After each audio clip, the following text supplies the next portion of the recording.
അമ്മയോട് ചേർന്ന് പ്രാർത്ഥിക്കാം. അമ്മേ പരിശുദ്ധമ്മേ, അമ്മേ പരിശുദ്ധമ്മേ, ദൈവമാതാവേ, ദൈവമാതാവേ, കൃപാസനത്തിലൂടെ ഞങ്ങൾക്കും ഞങ്ങളുടെ ദേശത്തിനും അമ്മ മധ്യസ്ഥം തേടി തന്ന എല്ലാ അനുഗ്രഹങ്ങൾക്കും കൃപകൾക്കും ഞങ്ങളിപ്പോൾ ഹൃദയം നിറഞ്ഞ നന്ദി പറയുന്നു.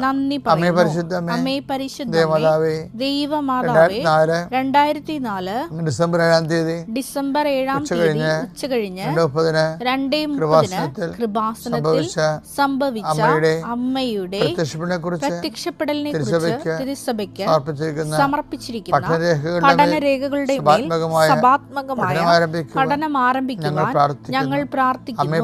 അമ്മേ പരിശുദ്ധമ്മേ, ഭൂസ്വർലോകങ്ങളുടെ രാജ്ഞിയായ അങ്ങേയ്ക്ക് ഭൗമസംരക്ഷണത്തിനായി പ്രപഞ്ചപ്രകൃതിയെ തന്നെ തിരുസഭ പ്രതിഷ്ഠിക്കുവാൻ ഈ പ്രത്യക്ഷീകരണം വഴി ഇടയാക്കണമേ.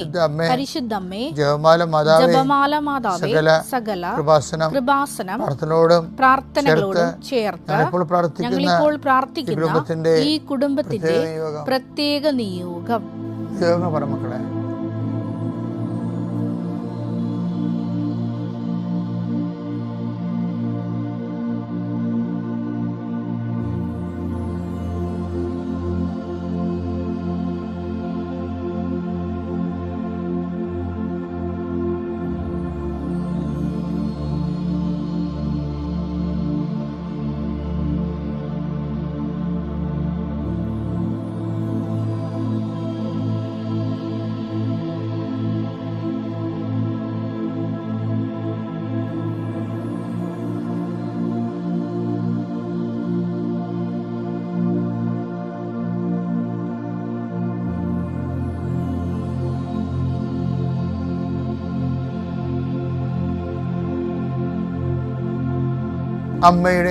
അമ്മയുടെ പ്രത്യക്ഷീകരണത്തിന്റെ അനുഗ്രഹവേളയിൽ ഞങ്ങൾക്ക് സാധിച്ചു തരുവാൻ കനിയണമേ.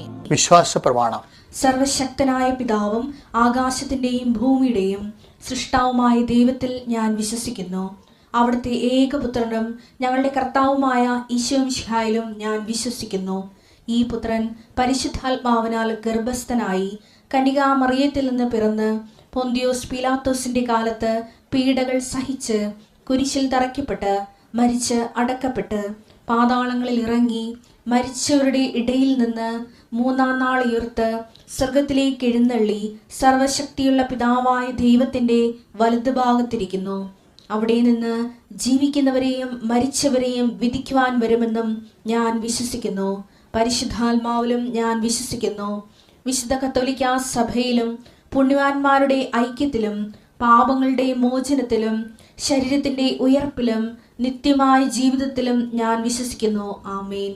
സ്വർഗ്ഗസ്ഥനായ ഞങ്ങളുടെ പിതാവേ, അങ്ങയുടെ നാമം പൂജിതമാകണമേ. അങ്ങയുടെ രാജ്യം വരണമേ. അങ്ങയുടെ തിരുമനസ് സ്വർഗത്തിലെ പോലെ ഭൂമിയിലുമാകണമേ. അന്നു വേണ്ടുന്ന ആഹാരം ഇന്ന് ഞങ്ങൾക്ക് തരണമേ. ഞങ്ങളോട് തെറ്റ് ചെയ്യുന്നവരോട് ഞങ്ങൾ ക്ഷമിക്കുന്നത് പോലെ ഞങ്ങളുടെ തെറ്റുകൾ ഞങ്ങളോടും ക്ഷമിക്കണമേ. ഞങ്ങളെ പ്രലോഭനത്തിൽ ഉൾപ്പെടുത്തരുതേ, തിന്മയിൽ ഞങ്ങൾ രക്ഷിക്കണമേ. ആമേൻ. നന്മ നിറഞ്ഞ മറിയമേ, സ്വസ്തി. കർത്താവ് അങ്ങയുടെ കൂടെ സ്ത്രീകളിൽ അങ്ങ് അനുഗ്രഹിക്കപ്പെട്ടവളാകുന്നു. അങ്ങയുടെ ഉദരത്തിൻ ഫലമായി ഈശോ അനുഗ്രഹിക്കപ്പെട്ടവനാകുന്നു. പരിശുദ്ധ മറിയമേ, തമ്പുരാന്റെ അമ്മേ, പാപികളായ ഞങ്ങൾക്ക് വേണ്ടി ഇപ്പോഴും ഞങ്ങളുടെ മരണസമയത്തും തമ്പുരാനോട് അപേക്ഷിക്കണമേ. ആമേൻ. കർത്താവിന്റെ ഉന്നതമായ നാമത്തിന് സ്തോത്രം ചെയ്യുന്നു. കർത്താവിന്റെ വിശുദ്ധ പൗരോഹിത്യത്തെ മഹത്വപ്പെടുത്തണമേ. കർത്താവെ, സഭയിലുള്ള സാന്നിധ്യം പ്രകടമാക്കണമേ. 39 വർഷം ഞാൻ അർപ്പിച്ച കൃപയുടെ യോഗ്യതയാൽ കൃപാസന അൾത്താരെ ജീവനോടെ പ്രത്യക്ഷപ്പെട്ട പരിശുദ്ധമ്മയുടെ പ്രത്യക്ഷീകരണ സ്ഥിരീകരണത്തിനായി അടയാളം ലഭിക്കാൻ ഞാൻ എല്ലാവരെയും ആശീർവദിക്കുന്നു. കർത്താവിൻ്റെ നീ എവിടെ പോകുന്നുവോ, ആരോട് സംസാരിക്കുന്നുവോ, എന്ത് ചെയ്യുന്നുവോ, നിന്റെ ഉദ്യമങ്ങൾ, സംരംഭങ്ങൾ കർത്താവിൻ്റെ നാമത്തിൽ അനുഗ്രഹിക്കപ്പെടട്ടെ. നിന്റെ പ്രവർത്തനങ്ങളാൽ ദൈവം മഹത്വപ്പെടട്ടെ. ഇന്നത്തെ ദിവസം നിനക്ക് നിലവിലുണ്ടാകുന്ന തടസ്സങ്ങളെ യേശുക്രിസ്തു നാമത്തിൽ ഞാൻ ശാസിച്ചു മാറ്റുന്നു. കർത്താവ്, ആലോചനകൾ വ്യർത്ഥമാക്കിയെന്നുണ്ടാകുന്ന രക്ഷയെ അങ്ങേ കൂടാതെയുള്ള ആലോചനകളാണ് പലപ്പോഴും വ്യർത്ഥമായി പോകുന്നത്. ബൈബിളിലെ പ്രധാനപ്പെട്ട പ്രമേയമാണ് കർത്താവ് അവൻ്റെ ആലോചനകൾ വ്യർത്ഥമാക്കിയെന്ന്. അഹിതോഫേലിൻ്റെ ആലോചനയെക്കുറിച്ച് പറയുമ്പോഴാണ് ആലോചനകൾ വ്യർത്ഥമാകണത്. ദൈവികമായ പദ്ധതികളെ കുറിച്ച് അല്ലാതെ നമ്മൾ ആലോചിച്ചാൽ ആലോചന വ്യർത്ഥമാകും. അതുകൊണ്ട് തന്നെ കർത്താവെ, ആലോചിക്കുന്ന ശിരസിനെ അങ്ങ് ആശീർവദിക്കണമേ. അത് നടപ്പിൽ വരുത്താൻ പോകുന്ന സമയങ്ങൾ ബാലാമിൻ്റെ കഴുതയെപ്പോലെ അത് നടപ്പിൽ വരുത്തുമ്പോഴേ കർത്താവെ, അത് അങ്ങ് ആഗ്രഹിക്കണം. അല്ല എന്നുണ്ടെങ്കിൽ കഴുത വഴിമുടക്കണ പോലെ കർത്താവെ നടപ്പിൽ വരുത്തുന്ന സമയത്ത് അതിനെ വഴിമുടക്കിക്കൊണ്ട് ദൈവത്തിൻ്റെ വഴികളിലൂടെ സഞ്ചരിക്കാൻ ഇടയാക്കണം പ്രാർത്ഥിക്കുന്നു. നിൻ്റെ രോഗപീഠകളുള്ളവർ, മറ്റു തരത്തിലുള്ള കുരുക്കിൽ ചെന്നവർ, സംസാരിച്ച് തീരാവുന്ന പ്രശ്നങ്ങളാണെങ്കിൽ ആ സംസാരം തീരുമ്പോൾ കർത്താവിന് ചൈതന്യം നിങ്ങൾ നിവസിക്കുവാനും നീ ഇന്ന് ഈ ആശീർവാദത്താൽ സമാധാനം അനുഭവിക്കാൻ ഞാൻ നിന്നെയും നിന്റെ കുടുംബത്തെയും നിന്റെ ജീവിതത്തെയും കർത്താവിൻ്റെ നാമത്തെ ആശീർവദിക്കുന്നു. ഗ്രീസ്. എല്ലാവർക്കും തിരുവോണത്തിൻ്റെ പൊന്നാശംസകൾ. നമ്മുടെ മണ്ണിൻ്റെ ഒരു മഹോത്സവമാണ്. അതിൻ്റെ ഫെസ്റ്റിവലിൽ നമ്മളെല്ലാം മനസ്സുകൊണ്ട് പങ്കെടുക്കുകയും അതിൻ്റെ ഭാഗമാവുകയും ചെയ്യുന്നു. അപ്പം എല്ലാവർക്കും ഹൃദ്യമായ ഓണാശംസകൾ.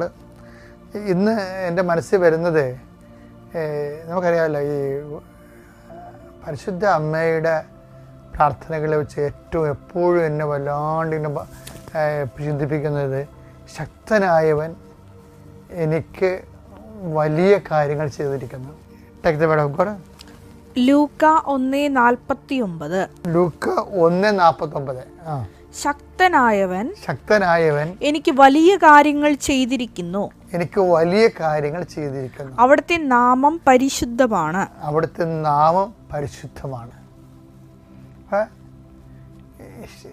അമ്മയുടെ ഒരു ദൈവാനുഭവമാണത്. Marian experience of God. അമ്മ ദൈവത്തെ എങ്ങനെയാണ് അനുഭവിച്ചത്? എന്താണ്? ദൈവത്തെ ശക്തനായിട്ടാണ് അനുഭവിച്ചത്. ശക്തനായവൻ എന്താ ചെയ്യണത്? വലിയ കാര്യങ്ങൾ ചെയ്യും. ഇതാണ് നമ്മളെ ആവേശം കൊള്ളിക്കേണ്ടത്. ഇപ്പം ചില കാര്യങ്ങൾക്ക് നീ ഇങ്ങനെ വിറങ്ങലിച്ച് നിൽക്കുമ്പോൾ നിൻ്റെ മനസ്സ് നിന്നോട് പറയണം, എൻ്റെ കൂടെയുള്ളതും ഞാൻ വിശ്വസിക്കുന്നത് ശക്തനായവനിലാണെന്ന്. ഇപ്പം കാനായിലെ കല്യാണമില്ലേ, അതാണ് നമ്മുടെ ഉടമ്പടിയുടെ അടിസ്ഥാനം എന്ന് പറയണത്. പക്ഷെ അവിടെ എന്താ വിഷയം? ആ സംഭവം നടക്കത്തില്ല. അതൊരു ചെറിയ കാര്യമാണ്. പക്ഷേ ആ കാനായിലെ കല്യാണത്തിന് ശക്തനായവൻ എൻ്റെ വലിയ കാര്യമായിട്ട് മാറണത് എന്താണ്? അവിടെ വില്ലനായിട്ട് പ്രവർത്തിക്കേണ്ട സമയമാണ്. കർത്താവ് എന്താ പറയണത്? എൻ്റെ സമയം ഇനി സമാഗതമായിട്ടില്ല എന്ന് പറയുമ്പോൾ അത് ചെറിയ കാര്യമല്ലെന്ന് മനസ്സിലാകും. അവിടെ അത് വലിയ കാര്യമാണ്. എന്താ കാര്യം? സമയത്തിൻ്റെ പരിമിതികളെ അതിലംഘിക്കണം.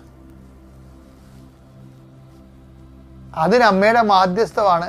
അതാണ് സമയത്തിൻ്റെ അധികാരി, സഞ്ചാരി മാതാവെന്നൊക്കെ ജനങ്ങൾ സാക്ഷ്യം പറയുന്നത്. എന്താണെന്ന് വെച്ചാൽ അമ്മയുടെ മാധ്യസ്ഥം കൊണ്ട് ആകാത്ത സമയം ആക്കിയെടുക്കാൻ സമയത്തിന് മേൽ അധികാരം ദൈവം പ്രഖ്യാപിക്കും. ആ ഒരു സമയത്തിൻ്റെ മേൽ അമ്മയുടെ മാധ്യസ്ഥത്തിൽ. അപ്പം അതുകൊണ്ട് അത് വലിയ കാര്യമായി മാറുകയാണ്. കാനായിലെ കല്യാണം കുറച്ച് പേർക്ക് സദ്യ വിളമ്പുന്ന സമയത്ത് ഉണ്ടായിട്ടുള്ള ഒരു ഭൗതികമായ കാര്യമാണെങ്കിലും അത് ചെറിയ കാര്യമാണ്. ശരിക്കും പറഞ്ഞാൽ വെള്ളം വീഞ്ഞാക്കുക എന്നുള്ള ചെറിയ കാര്യമാണ്. അത് വലിയ കാര്യമാകണത് സമയത്തിൻ്റെ കണ്ടന്റ് എൻ്റെ അടുത്ത് വന്നതാണ്. കൃപാസനത്തിൽ എന്തുകൊണ്ടാണ് അങ്ങനെ വരാൻ കാര്യം? സമയഘടികാരം നെഞ്ചിൽ ചാർത്തിയാണ് അമ്മ മാതാവ് ഇവിടെ പ്രത്യക്ഷ ദർശനം നൽകിയത്. അപ്പം അതിൻ്റെ ഭാഗമായിട്ട് വന്ന് മനുഷ്യൻ്റെ സമയത്തെ ബാധിക്കുന്ന എല്ലാ വിഷയവും, അവസാന കാലത്തെ ദുരന്തങ്ങളും അതിനെയൊക്കെ കൺട്രോൾ ചെയ്യാൻ കൃപാസന മാതാവിന് കഴിയും. അത് പക്ഷെ നമ്മളല്ലാതെ പറയേണ്ടത്, അത് ആർക്കാണ് പറയേണ്ടത്? അത് അങ്ങനെ കഴിയുമോ ഇല്ലയോ എന്ന് പറയേണ്ടത് ആരാണ്? സഭയാണ്. അതുകൊണ്ടാണ് നമ്മൾ സഭയ്ക്ക് പ്രത്യക്ഷീകരണത്തിൻ്റെ ഡീറ്റെയിൽസ് കൈമാറിയിട്ട് നമ്മൾ ഉപവസിച്ചും പ്രാർത്ഥിച്ചും ജനലക്ഷങ്ങളെ പ്രാർത്ഥിച്ച് ഒരുങ്ങിക്കൊണ്ടിരിക്കുന്നത്. കാര്യം ഇത് നമ്മൾ വിചാരിക്കുന്നതിനേക്കാൾ വളരെ ഇന്നുവരെ ഉണ്ടായ ദർശനങ്ങളെക്കാളും ഒരുപക്ഷെ സഭ അത് അംഗീകരിക്കണ കാലത്ത് വലിയൊരു സംഭവമായി മാറും. പക്ഷേ എന്താ സംഭവമാകണത്? ശക്തനായവൻ എനിക്ക് വലിയ കാര്യങ്ങൾ ചെയ്യുന്നു. അപ്പം ശക്തനെ കൊണ്ട് വലിയ കാര്യം ചെയ്യിക്കാനുള്ള സാധ്യതയുണ്ട്. ആ സാധ്യത സാക്ഷാത്കരിക്കുന്ന ആരാണ്? മറിയമാണ്. അതാണ് ഉടമ്പടി നിൽക്കുന്നവർ ഉറച്ചു നിൽക്കാൻ നോക്കണം. ഓക്കെ അല്ലേ?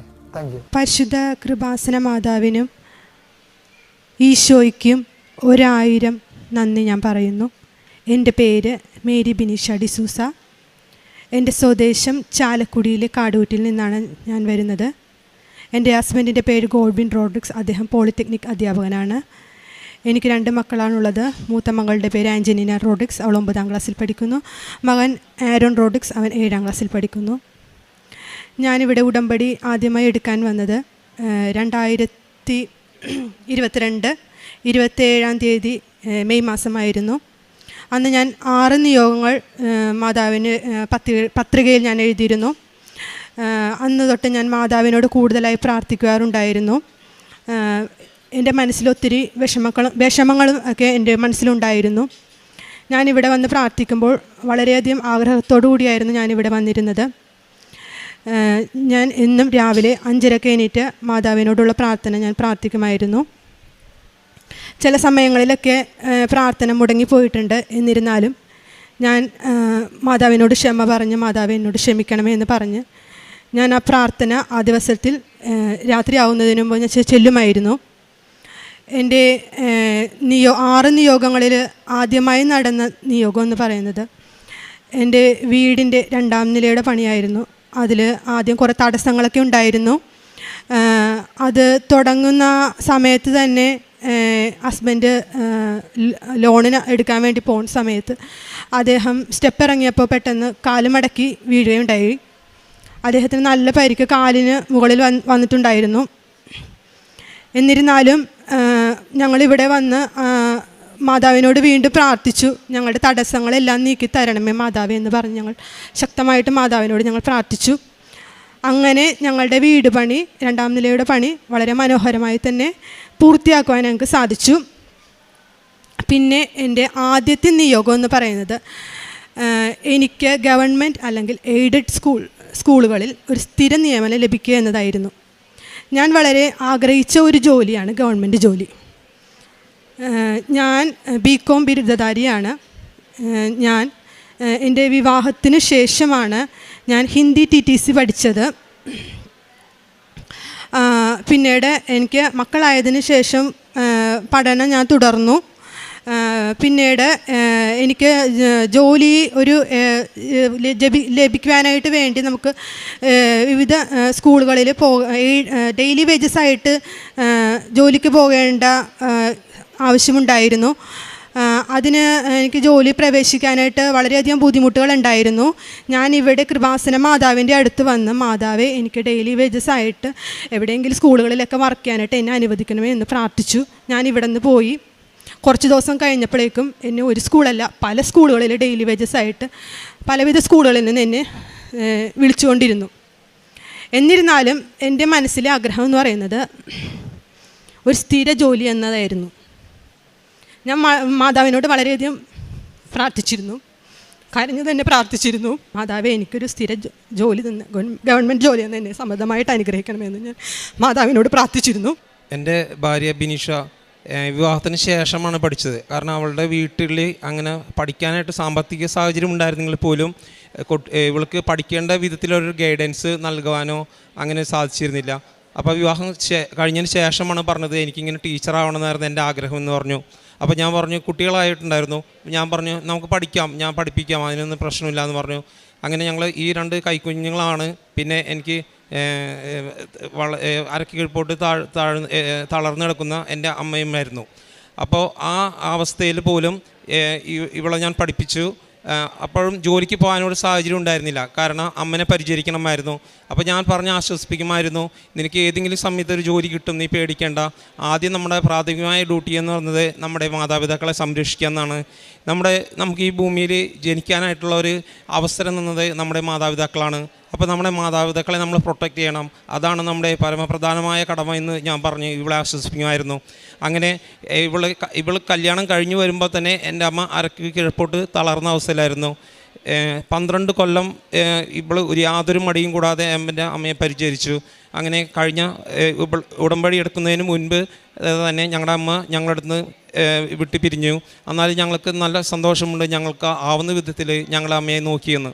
അപ്പോൾ അതിന് ശേഷമാണ് ഉടമ്പടി എടുത്തത്. ഉടമ്പടി എടുത്തതിന് ശേഷമുണ്ടായ മാറ്റം എന്ന് പറയുന്നത് ഈ ഡെയിലി വേജസിന് ഓരോ സ്ഥാപനങ്ങളിൽ ഇങ്ങനെ വിളിച്ചു തുടങ്ങി.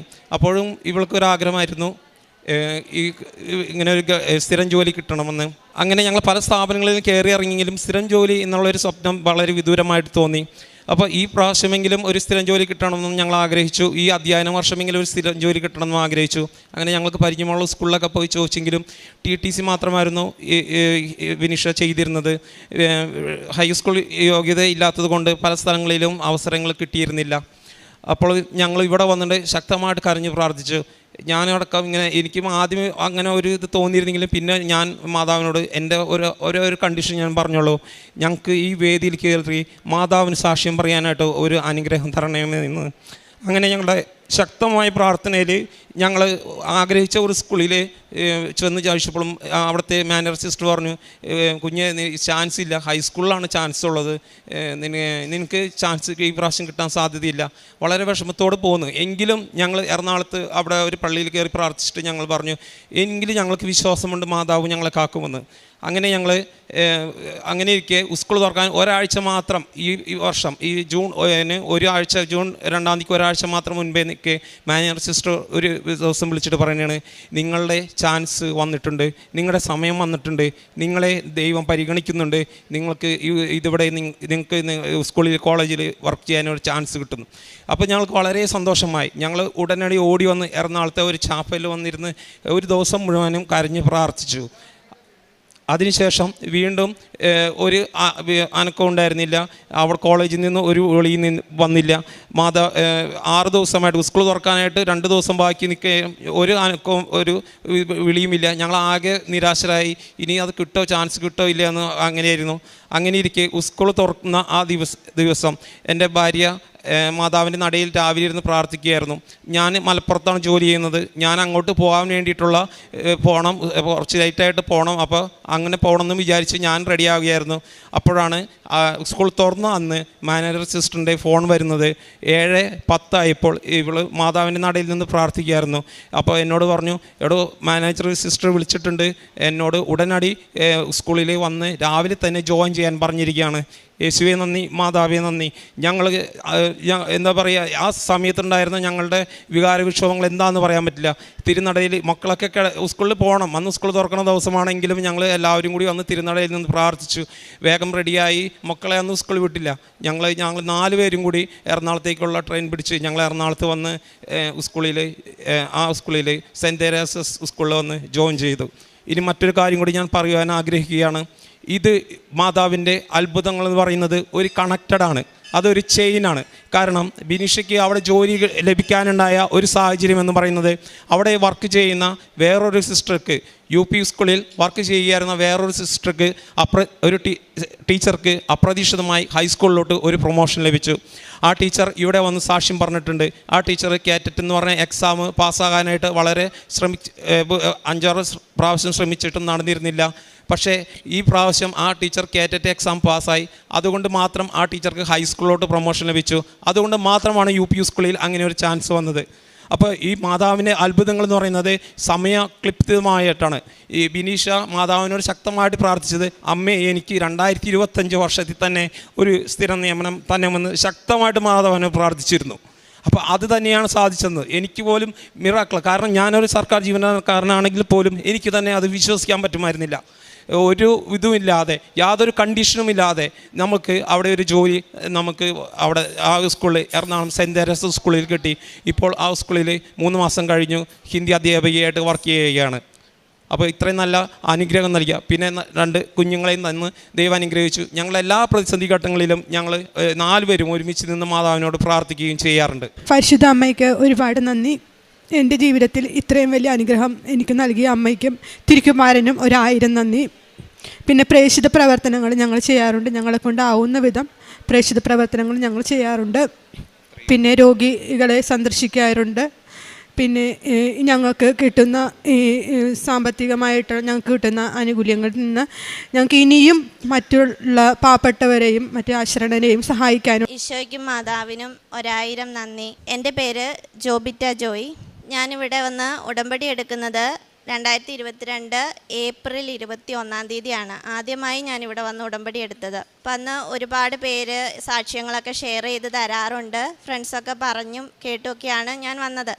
വന്നപ്പോൾ ഒരുപാട് ആവശ്യങ്ങൾ 6 നിയോഗങ്ങൾ ഞാൻ എഴുതി ഇവിടെ സമർപ്പിച്ചിരുന്നു. എനിക്ക് ആദ്യമായി ഞാനിവിടുന്ന് ഉടമ്പടി എടുത്ത് പോയ ഉടനെ എനിക്ക് ആ സമയത്ത് ഞാനിവിടെ ഉടമ്പടി എടുക്കാൻ വരുമ്പോൾ എൻ്റെ വലത് കയ്യിൽ ഈ ജോയിൻറ്റിൽ ഒരു മുഴയുണ്ടായിരുന്നു. ഒരു നെല്ലിക്ക വലുപ്പത്തിലുണ്ടായിരുന്നു. കഠിനമായ വേദന ഉണ്ടായിരുന്നു. എനിക്ക് ജോലി ചെയ്യാൻ ബുദ്ധിമുട്ടൊക്കെ ഉണ്ടായിരുന്നു. കുഞ്ഞു കൊച്ചുണ്ട്. അപ്പോൾ കുഞ്ഞിനെ എടുത്ത് ഒരു കൈക്ക് ജോലി ചെയ്യൽ അങ്ങനെയൊക്കെ വരുമ്പം ഭയങ്കര ബുദ്ധിമുട്ടായിരുന്നു. ഞാൻ ഡോക്ടറെയൊക്കെ കണ്ടിരുന്നു.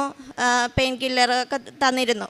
ഇവിടെ വന്ന് ഞാൻ ഉടമ്പടി എടുത്തപ്പം ഞാനത് ഉടമ്പടി നിയോഗം വെച്ചിരുന്നതല്ല എങ്കിൽ പോലും എനിക്ക് ഏറ്റവും അത്യാവശ്യമായിരുന്ന കാര്യം മാതാവ് അറിഞ്ഞ് ചെയ്തതാണെന്ന് ഞാനിപ്പോഴും വിശ്വസിക്കുന്നു. ഞാനിവിടെ വന്ന് ഉടമ്പടി എടുത്ത് പോയ അടുത്ത ദിവസങ്ങളിൽ തന്നെ എൻ്റെ ആ മുഴയുടെ വേദന മാറി.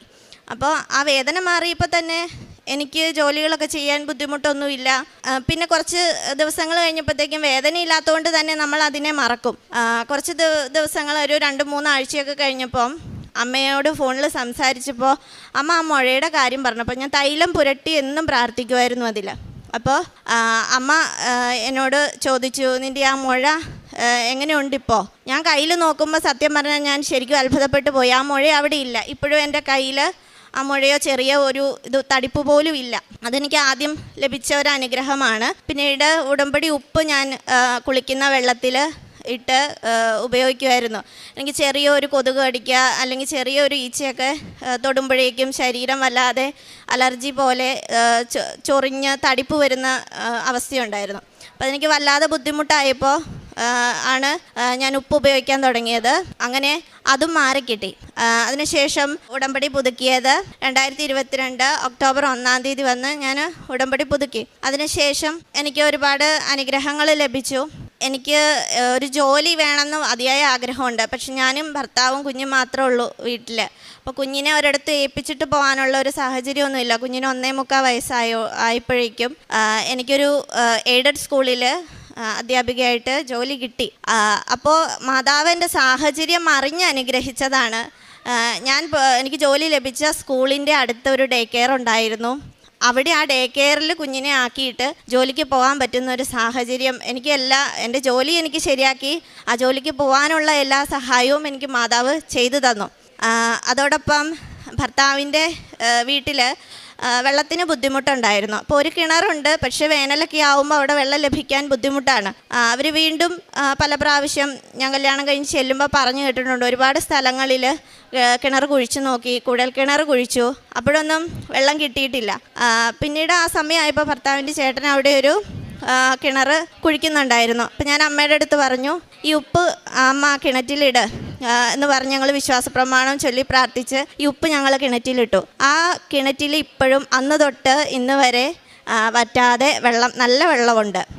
അതിനുശേഷം ഞാൻ വീണ്ടും ഉടമ്പടി പുതുക്കി കഴിഞ്ഞതിന് ശേഷം പുതുക്കി 1 മാസം കഴിഞ്ഞപ്പോഴത്തേക്കും ആണ് എൻ്റെ ജീവിതത്തിലെ വലിയൊരു സംഭവം ഉണ്ടായത്. എൻ്റെ ഭർത്താവിന് ഒരു ബൈക്ക് ആക്സിഡൻ്റ് ഉണ്ടായി. തലയ്ക്ക് ഗുരുതരമായ പരിക്ക് പറ്റി. തലയോട്ടിയൊക്കെ ഇപ്പോഴും പൊട്ടി ഇങ്ങനെ ചന്നം ഭിന്നമായ അവസ്ഥയാണ്. CT സ്കാനിൽ ഞാനിത് 2024 ഏപ്രിൽ 7 ഇത് സംഭവിക്കുന്നത്. ഇത് സംഭവിച്ചു. ഹസ്ബൻഡ് അവർ കടയിൽ പോയിട്ട് തിരിച്ചു വരുന്ന വഴിയാണ് സംഭവിക്കുന്നത്. ഞാൻ ഫോൺ വിളിച്ചിട്ട് കിട്ടാതായപ്പോൾ വേറൊരാൾ ഫോൺ എടുത്ത് അറിയിച്ചു. ഞാൻ അടുത്ത വീട്ടിലെ അവർ പിന്നെ ഹോസ്പിറ്റലിൽ കൊണ്ടുപോയി. കോലഞ്ചേരി മെഡിക്കൽ കോളേജ് ഹോസ്പിറ്റലായിരുന്നു. അപ്പോൾ ഞാൻ അടുത്ത വീട്ടിലെ ചേട്ടൻ എന്നെയും കൊച്ചിനെയും വേഗം ഹോസ്പിറ്റലിൽ എത്തിച്ചു. ഞാൻ വീട്ടിൽ നിന്ന് പോയപ്പോൾ വേറെ ഒന്നും എടുത്തില്ലെങ്കിലും എന്തോ പെട്ടെന്ന് തോന്നി ഞാൻ തൈലം എടുത്തു. മാതാവിൻ്റെ തൈലം എടുത്തുകൊണ്ടാണ് പോയത്. ഞങ്ങൾ ചെല്ലുമ്പോൾ ആളെ CT സ്കാനിന് കയറ്റിയിരിക്കുക. ഇറക്കി കൊണ്ട് വന്ന വഴിയെ കാണുന്നുണ്ടെങ്കിൽ കണ്ടോളൂ, ICUലാക്കുക എന്ന് പറഞ്ഞു. അപ്പോഴേ ഞാൻ ഓടിപ്പോയി തൈലം തൊട്ട് പ്രാർത്ഥിക്കുകയാണ് ചെയ്തത്. ആൾക്ക് ഒരനക്കവും ഇല്ല. അപ്പോൾ വേഗം ICUലാക്കി. 2 ദിവസം 1-2 ദിവസങ്ങളിൽ ഞാൻ കയറി ചെല്ലുമ്പോൾ കാണുന്നത് ആളുടെ ഒരു കൈ, വലത് കൈ മാത്രം എന്തെന്നില്ലാതെ അനക്കിക്കൊണ്ടിരിക്കുന്ന ഒരവസ്ഥ മാത്രം. വേറൊരു ചലനങ്ങളോ കണ്ണിനൊരു ചലനമോ ഒന്നും കാണുന്നില്ല. അതിനുശേഷം പെട്ടെന്ന് 3-ാം ദിവസമായപ്പം എന്നോട് ആങ്ങളെയാണ് അവിടെ ICUവിൽ അടുത്ത് പുറത്ത് നിന്നിരുന്നത്. കുഞ്ഞുള്ളത് കൊണ്ട് ഞാൻ എൻ്റെ വീട്ടിലാണ്. അപ്പം ഞാൻ ICUവിൽ കയറി കാണാൻ വൈകുന്നേരം ആകുമ്പോൾ ഇന്നും ചെല്ലും. അപ്പോൾ ആങ്ങളെ പറഞ്ഞു ഇന്ന് വരണ്ട, ആൾക്ക് ചെറിയ പനിയുണ്ട്, പുറത്തുനിന്ന് ആരെയും കയറ്റുന്നില്ല എന്ന് പറഞ്ഞു. അപ്പോഴും എൻ്റെ മനസ്സിന് എന്തോ വല്ലാത്ത ബുദ്ധിമുട്ട് ഫീൽ ചെയ്യുന്നുണ്ട്. അപ്പോൾ ഞാൻ ചോദിച്ചു എന്താണ്, എന്തെങ്കിലും ഉണ്ടെങ്കിൽ എന്നോട് തുറന്ന് പറയണം, പിന്നെ എനിക്ക് പിടി വിട്ടു പോകും എന്ന് പറഞ്ഞു. അപ്പോഴും ആരും ഒന്നും പറഞ്ഞില്ല. ഈ CT സ്കാനിൻ്റെ റിപ്പോർട്ടെല്ലാം ആങ്ങളെ വീട്ടിൽ പോലും വെച്ചില്ല, തൊട്ടടുത്ത വീട്ടിലാണിത് വെച്ചിരുന്നത്, ഞാനിത് കാണുമായിട്ട്. അപ്പോൾ എൻ്റെ മനസ്സിൽ പറയാം, എനിക്ക് കൃപാസനത്തിൽ പോകണം, എനിക്ക് അച്ഛനെ ഒന്ന് കാണണം, നീ എനിക്ക് ആ റിപ്പോർട്ടൊന്ന് തരണം എന്ന് ആങ്ങളയോട് പറഞ്ഞു. അപ്പോൾ ആങ്ങളെ ആദ്യം ഒന്നും കൂട്ടാക്കുന്നില്ല. അപ്പം ഞാൻ എൻ്റെ ആൻറ്റിയോട് പറഞ്ഞു, ആൻറ്റി എങ്ങനെയെങ്കിലും പറഞ്ഞ റിപ്പോർട്ടൊന്ന് വാങ്ങിച്ചു തരുമോ, എനിക്കൊന്ന് കൃപാസനത്തിൽ പോകണം, എനിക്ക് ചേട്ടായിക്ക് വേണ്ടി അതൊക്കെ ചെയ്യണം. ഞാനപ്പോൾ അങ്ങനെ തീരുമാനിച്ചു. അവസാനം റിപ്പോർട്ട് തരാമെന്ന് പറഞ്ഞു. നെയ്ബേഴ്സിനെ കൂട്ടി എന്നെ ഇവിടെ വിട്ടത്. അപ്പോൾ അവർ റിപ്പോർട്ട് കയ്യിൽ പിടിച്ചേക്കുക, എൻ്റെ കയ്യിൽ തരുന്നില്ല. ഞാനിവിടെ വന്ന് അവിടെ ക്യൂ നിൽക്കുമ്പോഴും അവർ എൻ്റെ അടുത്ത് നിൽക്കുക റിപ്പോർട്ട് കയ്യിൽ പിടിച്ച്. അപ്പോൾ പക്ഷേ ഇവിടെ അകത്ത് കയറാൻ എനിക്ക് മാത്രമാണല്ലോ പറ്റുള്ളൂ. അപ്പോൾ ഇവിടെ എത്തിയപ്പോൾ എൻ്റെ കയ്യിൽ റിപ്പോർട്ട് തന്നു, ഞാൻ കയറി വന്നു. അപ്പോൾ ഇവിടെ വന്ന് ഞാൻ ഈ പേപ്പർ അടുക്കി ഇങ്ങനെ വെച്ചുകൊണ്ടിരുന്ന സമയത്താണ് ആളുടെ CT സ്കാനിൻ്റെ ഒരു ഫോട്ടോസ്റ്റാറ്റ് എടുത്തിട്ടുണ്ടായിരുന്നു, ഫോട്ടോ എടുത്ത് അച്ഛനെ കാണിക്കാൻ വേണ്ടിയിട്ട്. ഞാൻ അപ്പോഴാണ് അത് കാണുന്നത്. തലയോട്ടി അങ്ങനെ പൊട്ടിയിരിക്കുന്ന ഒരു ഇത് കണ്ടപ്പോൾ ഞാൻ ശരിക്കും അന്നേരം വിചാരിച്ചു ആളില്ല. അപ്പം ഞാൻ എല്ലാവരും എന്നെ പറ്റിക്കുവാണോ, എന്താ ദൈവമേ കാണുന്നത്, ഞാൻ അപ്പം കരയാൻ തുടങ്ങിയതാണ് ഇവിടെ മുട്ടുകുത്തി നിന്ന്. എനിക്ക് പള്ളിയിലേക്ക് കയറിയപ്പം തുടങ്ങി ഭയങ്കര തലവേദന അനുഭവപ്പെടുന്നുണ്ടായിരുന്നു. അപ്പോൾ ഞാനിവിടെ നിന്ന് ഒരുപാട് കരഞ്ഞു. അച്ഛനെ കാണുമ്പോഴും എല്ലാം ഞാൻ കരഞ്ഞുകൊണ്ട് നിൽക്കുക. ഈ കുരിശിൽ കിടക്കുന്ന ഈശോയുടെ രൂപത്തിലോട്ടാണ് എനിക്ക് നോക്കാൻ പറ്റുന്നുള്ളൂ. അതേ അവസ്ഥയാണല്ലോ ഇപ്പോൾ എൻ്റെ ഭർത്താവിനും എന്നൊക്കെ എനിക്ക് ചിന്ത. ഞാൻ മാതാവിനോട് പ്രാർത്ഥിച്ചു. ഇതിനു മുമ്പ് ഞാനും ഹസ്ബൻഡും കൊച്ചുമാണ് ഇവിടെ വരാറ്.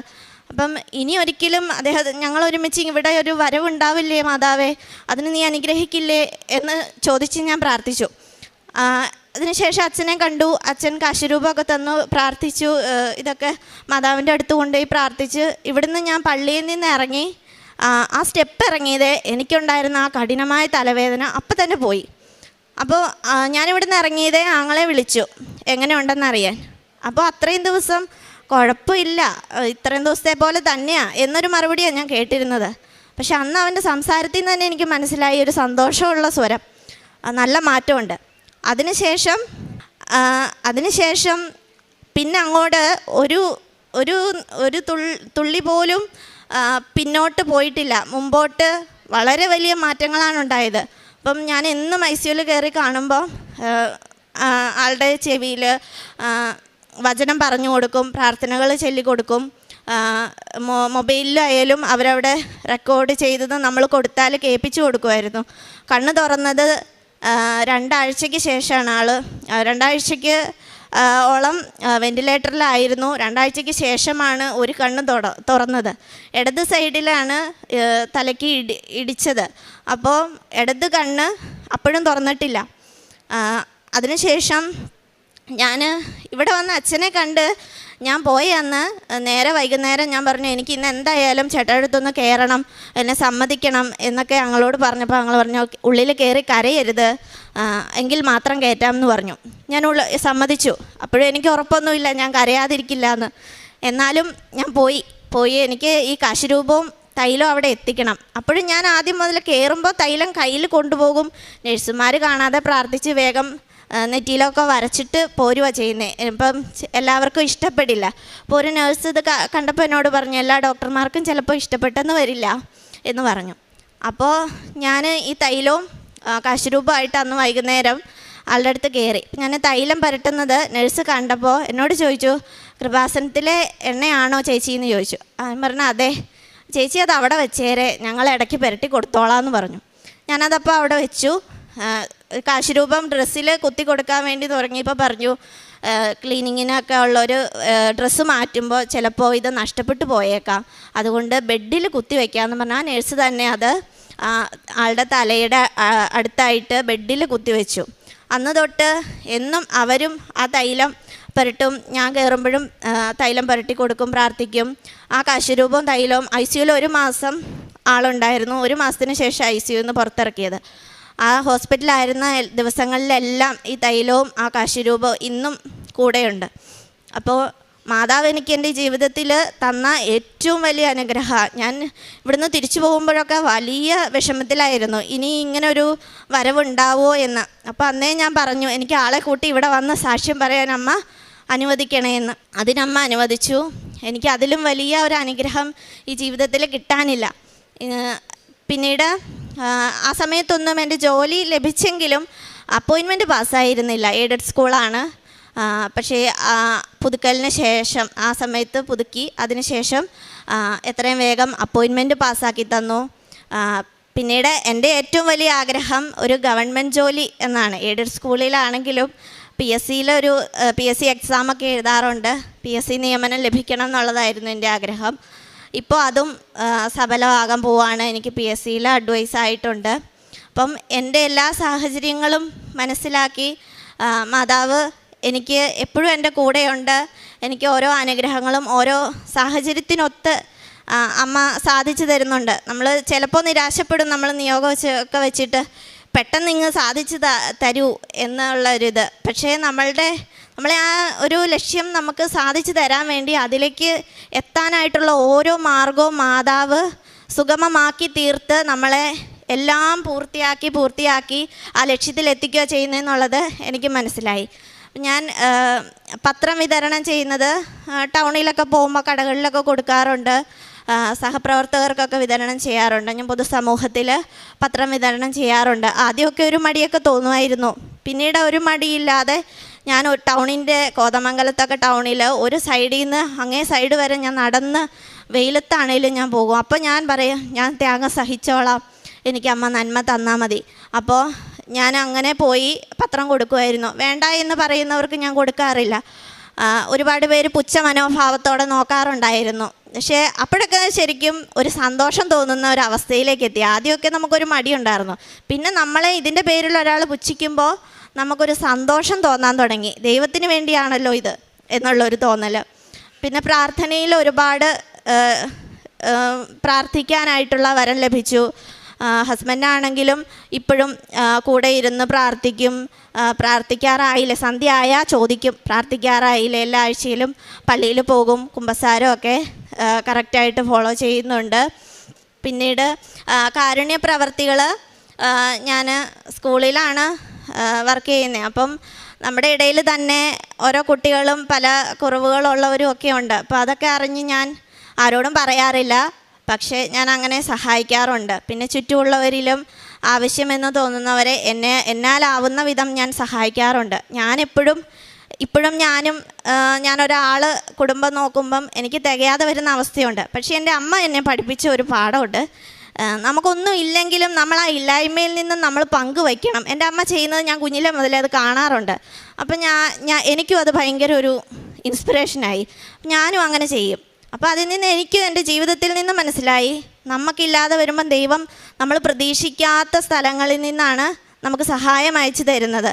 ഇപ്പോഴും എനിക്ക് ഒരുപാട് സഹായങ്ങൾ ഞാൻ പ്രതീക്ഷിക്കാത്തവരിൽ നിന്ന് എനിക്ക് സഹായങ്ങൾ എൻ്റെ ആവശ്യ നേരത്ത് എനിക്ക് എത്തിച്ചു തരുന്നുണ്ട് ദൈവം. അപ്പം ഞാൻ ഈ ഉടമ്പടിയിൽ നിന്നും പഠിച്ച വലിയൊരു പാഠം, നമ്മളിൽ നന്മയുണ്ടാവുക, നമ്മൾ മറ്റുള്ളവരെ ദ്രോഹിക്കാതിരിക്കുക, നമ്മുടെ കഴിവിനൊത്ത് മറ്റുള്ളവരെ സഹായിക്കുക. അതിൽ നിന്ന് ദൈവം നമ്മളെ ഒരുപാട് അനുഗ്രഹിക്കുമെന്ന് എനിക്ക് മനസ്സിലായി. എനിക്ക് ഈ വലിയ അനുഗ്രഹങ്ങൾ തന്ന മാതാവിനും ഈശോയ്ക്കും നാമത്തിന് മഹത്വം ഉണ്ടായിരിക്കട്ടെ. എൻ്റെ പേര് എലിഷ്ബ അമ്മു ഫിലിപ്പ്. ഞാൻ കോട്ടയത്ത് നിന്ന് വരുന്നു. 40 വയസ്സാണ്. ഞാൻ യാക്കോബായ സമുദായത്തിൽപ്പെട്ട ആളാണ്. കുമരകം ആറ്റാമംഗലം സെയിൻറ്റ് ജോൺസ് ബാപ്റ്റിസ്റ്റ് ചേർച്ചാണ് മാതൃ ഇടവക. ഞാൻ 2019 ജൂണിലാണ് ഉടമ്പടി എടുത്തത്. അന്ന് മുതൽ ഉടമ്പടിയിൽ തന്നെ ജീവിക്കുന്നു. ഇപ്പോൾ പറയുന്ന സാക്ഷ്യം എന്ന് പറയുന്നത് പ്രധാനമായിട്ടും ഞാൻ KUHAS university, Kerala university of health സയൻസിൽ MS ഓർത്തോപെഡിക്സ് PG ചെയ്യുമായിരുന്നു. അപ്പം ഇപ്പോൾ ആണ് എൻ്റെ റിസൾട്ട് വന്നതിനെ പറ്റിയുള്ളതാണ് പ്രധാനമായിട്ടുള്ള സാക്ഷ്യം.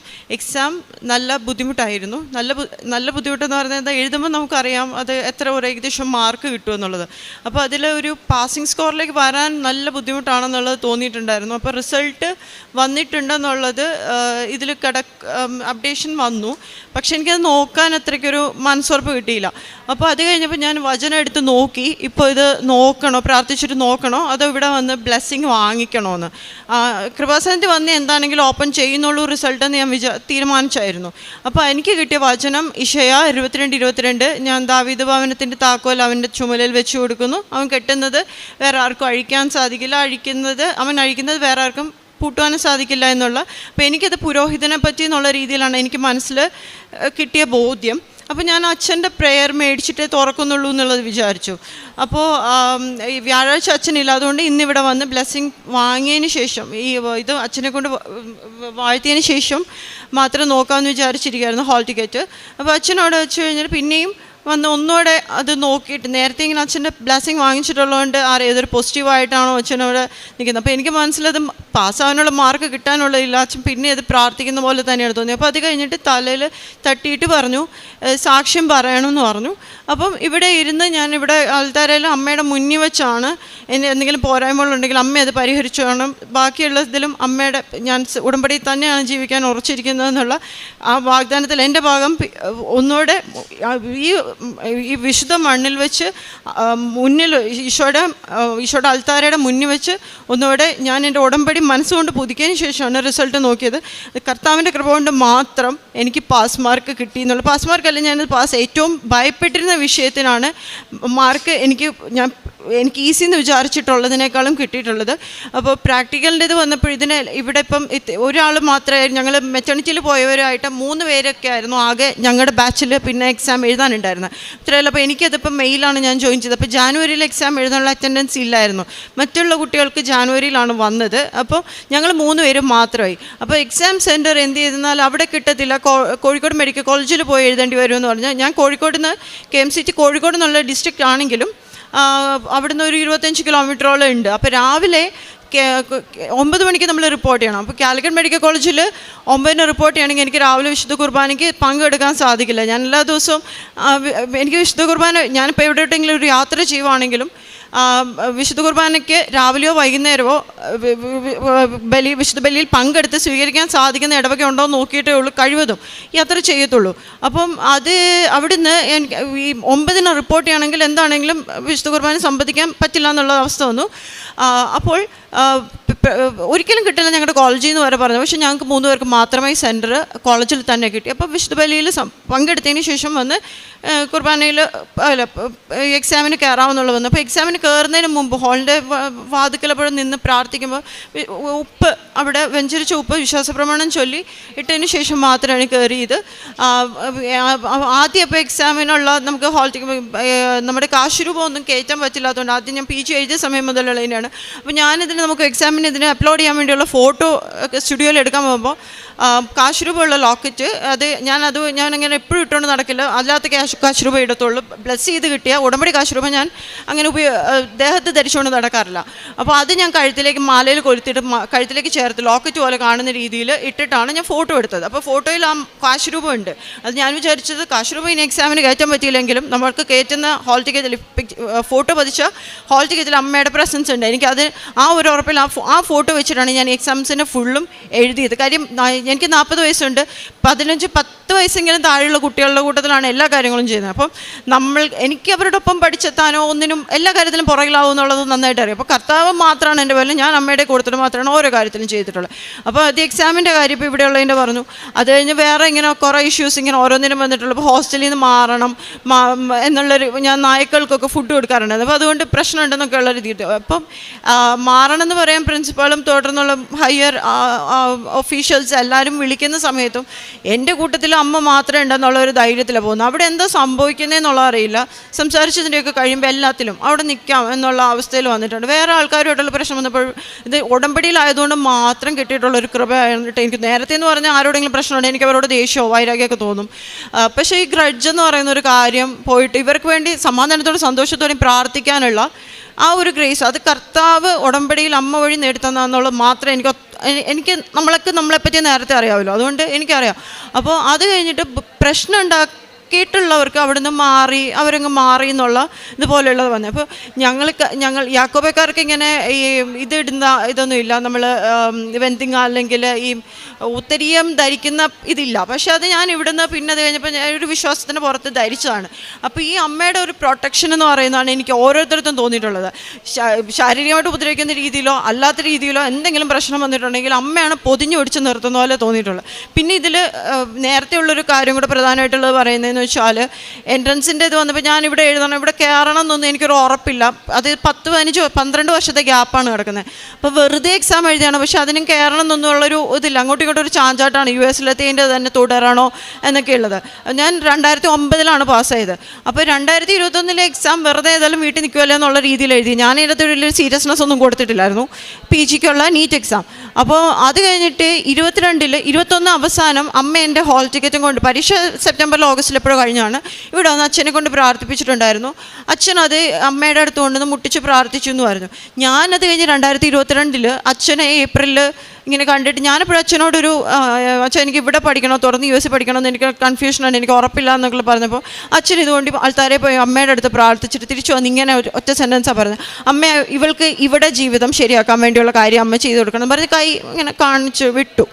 അത് കഴിഞ്ഞ് 2 ദിവസം കഴിഞ്ഞപ്പോഴത്തേക്കിനും എനിക്ക് കാലിക്കറ്റിലത്തെ ലാൻഡ് ലൈൻ നമ്പറിൽ നിന്ന് ഒരു കോൾ വരുന്നു. അപ്പോൾ അവിടെ ഒരു കോർട്ടിലൊരു കേസിൻ്റെ ഉള്ളതുകൊണ്ട് അതാണോ എന്ന് വിചാരിച്ചാൽ ഞാൻ എടുക്കുന്നത്. അപ്പോൾ എന്നോട് പറഞ്ഞു, ഇത് KMCT മെഡിക്കൽ കോളേജിൽ നിന്നാണ് വിളിക്കുന്നത്, നിങ്ങളുടെ MS ഓർത്തോയുടെ സീറ്റ് റെഡി ആയിട്ടുണ്ട്, വന്ന് എടുക്കുന്നുണ്ടോ എന്ന് ചോദിച്ചു. അപ്പം ഒറ്റയടിക്കാൻ പെട്ടെന്ന് പറഞ്ഞത് ഇല്ല എന്നാണ്, കാര്യം ഇവിടുത്തെ ആണോ എന്ന് എനിക്കൊരു ഉറപ്പില്ല. പിന്നെ അത് കഴിയുമ്പോൾ ഞാൻ ബൈബിൾ എടുത്ത് നോക്കിയപ്പോൾ എനിക്ക് വെളിപാട് 12 സൂര്യനെ അണിഞ്ഞ സ്ത്രീ ആ അധ്യായത്തിലുള്ള 3.5 വർഷം അവൾക്ക് താമസിക്കാൻ മരുഭൂമി ഞാനൊരു സ്ഥലം ഒരുക്കിയിരിക്കുന്നുണ്ട്. അപ്പോൾ എനിക്ക് പിന്നെ ഒരു പ്രശ്നമില്ല, ഇത് അമ്മ ഒരുക്കിയ സ്ഥലമാണ്. അപ്പോൾ അതിൻ്റെ കാര്യം തുടർ നടപടികളിലേക്ക് പോയി. ഇപ്പോൾ പിറ്റേ ദിവസം റിപ്പോർട്ട് ചെയ്യണമെന്ന് പറഞ്ഞു. ഞാൻ ഓർത്തില്ല, ഞാൻ ഇവിടെ വന്ന് സാക്ഷ്യം പറഞ്ഞിട്ട് അല്ലെങ്കിൽ ഇവിടെ വന്ന് അമ്മയുടെ അടുത്തുനിന്ന് ബ്ലെസ്സിങ്ങും ബാക്കി പുതുക്കലും കഴിഞ്ഞിട്ടേ ഞാൻ അനങ്ങത്തുള്ളൂ. അപ്പം അത് കഴിഞ്ഞ് ഞാനൊന്നും നോക്കിയില്ല, ഇവിടെ വന്നു. ഇതിന് ശേഷമാണ് ഞാൻ അവിടെ ജോയിൻ ചെയ്യുന്നുണ്ടെന്നുള്ളതിന് പറഞ്ഞത്. പക്ഷേ എനിക്കറിയാമെന്ന് മനസ്സിലറിയായിരുന്നു ആ ഡേറ്റ് നീട്ടി വെക്കും. പിന്നെ ബാങ്കിലേക്ക് പോയി ക്യാഷ് പെട്ടെന്ന് റെഡിയാക്കാൻ വേണ്ടിയുള്ള ഗോൾഡ് ലോണൊക്കെ വെക്കാൻ വേണ്ടി. അപ്പോഴും ഇപ്പോൾ പോകുന്നില്ല, ഇതൊക്കെ റെഡി ആയിട്ട്. അപ്പം മനസ്സിലൊരു ഉറപ്പാണ് അമ്മ ഇരുന്നിട്ടാ ഇത് നീ എല്ലാം റെഡിയാക്കുമ്പോഴേ ഉള്ളൂ അവിടുത്തെ ലാസ്റ്റ് ഡേറ്റും യൂണിവേഴ്സിറ്റിയുടേത് ആകത്തുള്ളൂ. അങ്ങനെ വന്നു, അവിടെ ജോയിൻ ചെയ്തു. ഒത്തിരിയും പ്രശ്നങ്ങളുടെയും ഒക്കെ ഉണ്ടായിട്ടുണ്ട്. അപ്പോൾ പ്രസൻറ്റേഷനൊക്കെ വരുമ്പോൾ എനിക്ക് ഭയങ്കര ബുദ്ധിമുട്ടാണ്. ഇപ്പോൾ തന്നെ നിങ്ങളുടെ മുന്നിൽ എങ്ങനെ നിൽക്കുന്നതെന്ന് എനിക്കറിയില്ല.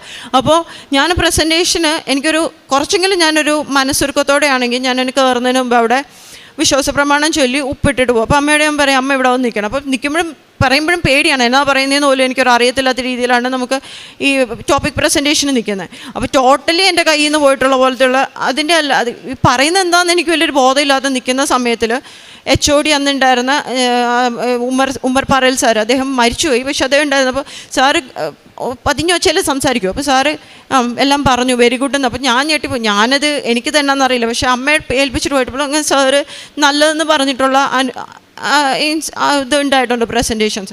പിന്നെ ടോട്ടലി എനിക്ക് അറിയത്തില്ല എന്നുള്ള രീതിയിൽ എനിക്ക് ലാസ്റ്റാണ് മനസ്സിലാകും ഞാൻ പ്രസൻറ്റ് ചെയ്യാൻ തയ്യാറാക്കിയിരിക്കുന്ന ടോപ്പിക്ക് പോലും വേറെയാണെന്ന് വിചാരിച്ചിട്ടുള്ളൂ. അപ്പോൾ അമ്മയും കൂട്ടി പോയി നിന്നിട്ടുള്ളപ്പോൾ ആരും അതിനെപ്പറ്റി ഈ പറയുന്നത് ഞാൻ പറയുന്ന വേറെ ടോപ്പിക്കാണ്, വേറെ കാര്യമാണ്. പക്ഷെ അവരാരും അതിനെപ്പറ്റി ഒന്നും പറയാതെ എല്ലാവരും തലയാട്ടി കേട്ട് അനുകൂലമായിട്ട് നിൽക്കുകയാണ് ഉണ്ടായിട്ടുള്ളത്. അപ്പോൾ അതുപോലെ ആ സമയത്ത് സാറിക്ക് ചോദിച്ചിട്ടുള്ളപ്പോൾ അതിൻ്റെ ആൻസർ ഞാൻ പറഞ്ഞത് അവർ യെസ് എന്ന് പറഞ്ഞു. പക്ഷേ ആ ആൻസർ എൻ്റെ വായിൽ നിന്ന് എനിക്കറിയില്ലായിരുന്നു. ഇങ്ങനെ പ്രൈവറ്റ് ഡിക്റ്റേഷൻ എന്ന് പറയുന്ന പോലെ എന്തോ ഇതിങ്ങനെ പറഞ്ഞു. ഞാൻ തന്നെ ഇത് ഓരോ ഭാഗം പറയും, ഇതെന്താ ഞാൻ പറയുന്നത്, അത് പറഞ്ഞറിയിക്കാൻ പറ്റില്ല. അത് അനുഭവത്തിൽ കൂടെ കടന്നു പോയിട്ടുണ്ടെങ്കിലേ മനസ്സിലാവത്തുള്ളൂ. ആ ഒരു അങ്ങനെ ആൻസേഴ്സ് കിട്ടിയിട്ടുണ്ട്. അതായത് ഞാൻ അമ്മയുടെ കൂട്ടത്തിൽ ഇതൊരു നിന്നിട്ടുള്ള സമയങ്ങളിലെല്ലാം ആ ഒരു പ്രസൻസ് തോന്നിയിട്ടുണ്ട്. ഇട്ടിട്ട് പോരണം എന്നുള്ള രീതി ഒത്തിരി പ്രശ്നങ്ങൾ പോലെ എനിക്ക് തോന്നിയിട്ടുള്ള സമയത്ത് ഞാൻ മനസ്സുകൊണ്ട് ഒത്തിരി തളർന്നിട്ടുള്ളപ്പോഴത്തേക്കിനും എല്ലാം സുഗന്ധാഭിഷേകം അത് ഇവിടുത്തെ അമ്മയുടെ എന്നുള്ള ഒരു ഇതുപോലെ ആ മുല്ലപ്പൂവിൻ്റെ മണമെന്ന് പറഞ്ഞാൽ പറയാൻ പറ്റില്ല. നമ്മൾ ഒരു മുല്ലയുടെ ഒരു കാട് ഒന്നിച്ച് പൂത്ത് നിൽക്കുന്ന പോലെ എന്നുള്ള ഒരു രീതിയിലാണ്. അപ്പം ഭയങ്കര സ്വസ്ഥപ്പെട്ടിരുന്നിട്ട് ഒരു ഈസ്റ്ററിന് ഞങ്ങൾക്ക് കുരിശ് മുത്തുന്ന ഇതുണ്ട് ഉയർപ്പിന്. അപ്പോൾ കുന്തിരിക്കത്തിലാണ് ഈശോയെ അടക്കം ചെയ്യുന്നത്. അത് തുറക്കുമ്പോൾ കുന്തിരിക്കത്തിലുമാണേ വരത്തുള്ളൂ, നമ്മൾ മുത്തുവാണ് മാക്സിമം.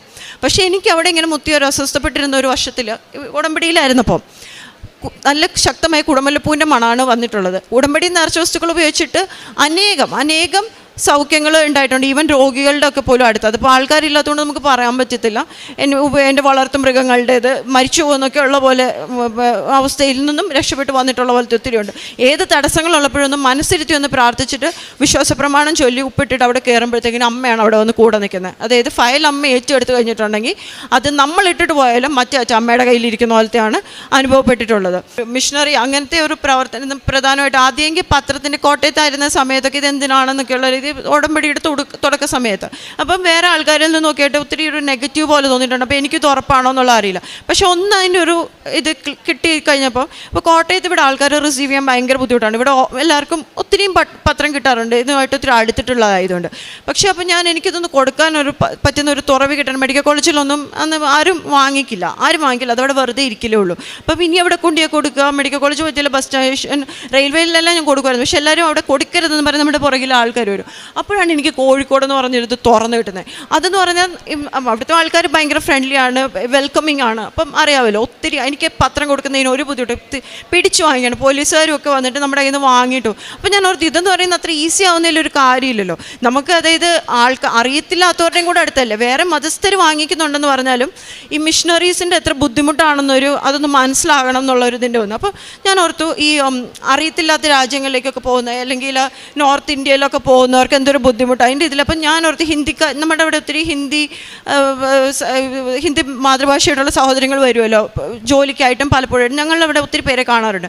അപ്പോൾ ഇവർക്കൊന്ന് കൊടുക്കണം എന്ന് വിചാരിച്ചിട്ടുള്ള രീതിയിൽ ഞാനിവിടെ നിന്ന് പത്രക്കെട്ടുകൾ വാങ്ങിയിട്ട് പോയിട്ടുണ്ട്. എപ്പോഴും വാങ്ങുക എന്ന് പറഞ്ഞാൽ എനിക്ക് ബുദ്ധിമുട്ടുള്ളപ്പോഴത്തേക്കിനും ഈ മിഷണറി പ്രവർത്തനമായിട്ട് ഇറങ്ങിയിട്ടുണ്ടോ അമ്മ എവിടെ കൂടെ വരും. അതിൻ്റെ അകത്ത് ഇപ്പോൾ വേറെ പ്രാർത്ഥനയൊന്നും വെക്കത്തില്ല, ഇതിൽ എല്ലാവരുടെ അടുത്ത് എത്തിക്കാൻ പറ്റണം എന്നുള്ളത് മാത്രം വെച്ചിട്ടാണ് ഓരോ ഈവൻ എനിക്ക് ഇങ്ങനെ ഇത് പ്രേക്ഷിത പ്രവർത്തനം ചെയ്യാൻ സാധിക്കാത്തതിൻ്റെ ഫ്രണ്ട്സിന് വേണ്ടിയും അവരുടെ പേരിൽ പ്രാർത്ഥിച്ചിട്ട് ഞാൻ പത്രം കൊടുക്കാറുണ്ട്. അപ്പോൾ ഇതിങ്ങനെ ആദ്യം ഇപ്പോൾ ഇതെന്ന് പറയുന്നത് ഇവർ റിസീവ് ചെയ്യില്ല, ചിലർക്ക് ഇതെന്താണെന്നുള്ള അറിയില്ല. എനിക്ക് ഹിന്ദിയിലൊന്നും സംസാരിക്കാൻ അറിഞ്ഞുകൂടാ. അപ്പോൾ പ്രാർത്ഥിച്ചിട്ട് പിന്നെയും പോകുമ്പോൾ ഇങ്ങനെ വിമുഖതയോടെയുള്ളതാണെങ്കിലും വാങ്ങിക്കും. അപ്പം ഞാൻ മനസ്സ് ഇത്രയും മാത്രമേ പ്രാർത്ഥിക്കുള്ളൂ, ഇത് ഈശോയെ അറിയാൻ വേണ്ടി ഉതകുന്നതാകണേ എന്നുള്ള രീതിയിൽ. അപ്പം അതിൻ്റെ അകത്ത് അങ്ങനെ ചെയ്യുമ്പോഴാണ് ശരിക്കും നോർത്ത് ഇന്ത്യയിലും, അതായത് ഇവിടെ നമുക്ക് കേരളത്തിലെ മണ്ണ് പോലെ അല്ലല്ലോ, അതിലുള്ള അല്ലെങ്കിൽ ആദ്യകാലങ്ങളിലൊക്കെ നല്ല തോമസ് ലിയ മുതലൊക്കെയുള്ള മിഷണറീസിൻ്റെ ആ ബുദ്ധിമുട്ട് എന്താണെന്നുള്ളത് മനസ്സിലാകുന്നത് എനിക്ക് ഇവരുടെ ഇടയിൽ അറിയുന്നില്ലാത്തവരുടെ ഇടയിൽ ഒന്ന് കൊടുക്കാൻ ശ്രമിക്കുമ്പോഴത്തേക്കിനുള്ളതാണ്. കാരുണ്യ പ്രവർത്തികൾ എന്നുള്ള രീതിയിൽ ഞങ്ങൾ അതെന്ന് പറഞ്ഞാൽ ഭയങ്കര വെൽക്കമിങ് ആയിട്ട് എല്ലാ മനുഷ്യരെയും ഒത്തിരി സഹായിക്കുന്ന ഒരു കമ്മ്യൂണിറ്റി ആയതുകൊണ്ട് അവിടെ മനുഷ്യർക്ക് അധികം ഒരു ഫുഡിനൊന്നും ഒരു ബുദ്ധിമുട്ടുള്ളതുപോലെ ഞാൻ ആരെയും കണ്ടിട്ടില്ല. അതൊരു ആ സ്ഥലത്തിലെ ആ ആൾക്കാരുടെ മേന്മയായിരിക്കും, നല്ല മനസ്സുള്ളവരാണ് ചെയ്യുന്ന അവിടെയുള്ള മനുഷ്യർക്കൊന്നും ഒരു ബുദ്ധിമുട്ടുള്ളവരെ പൊതുവെ ഞാൻ കണ്ടിട്ടില്ല.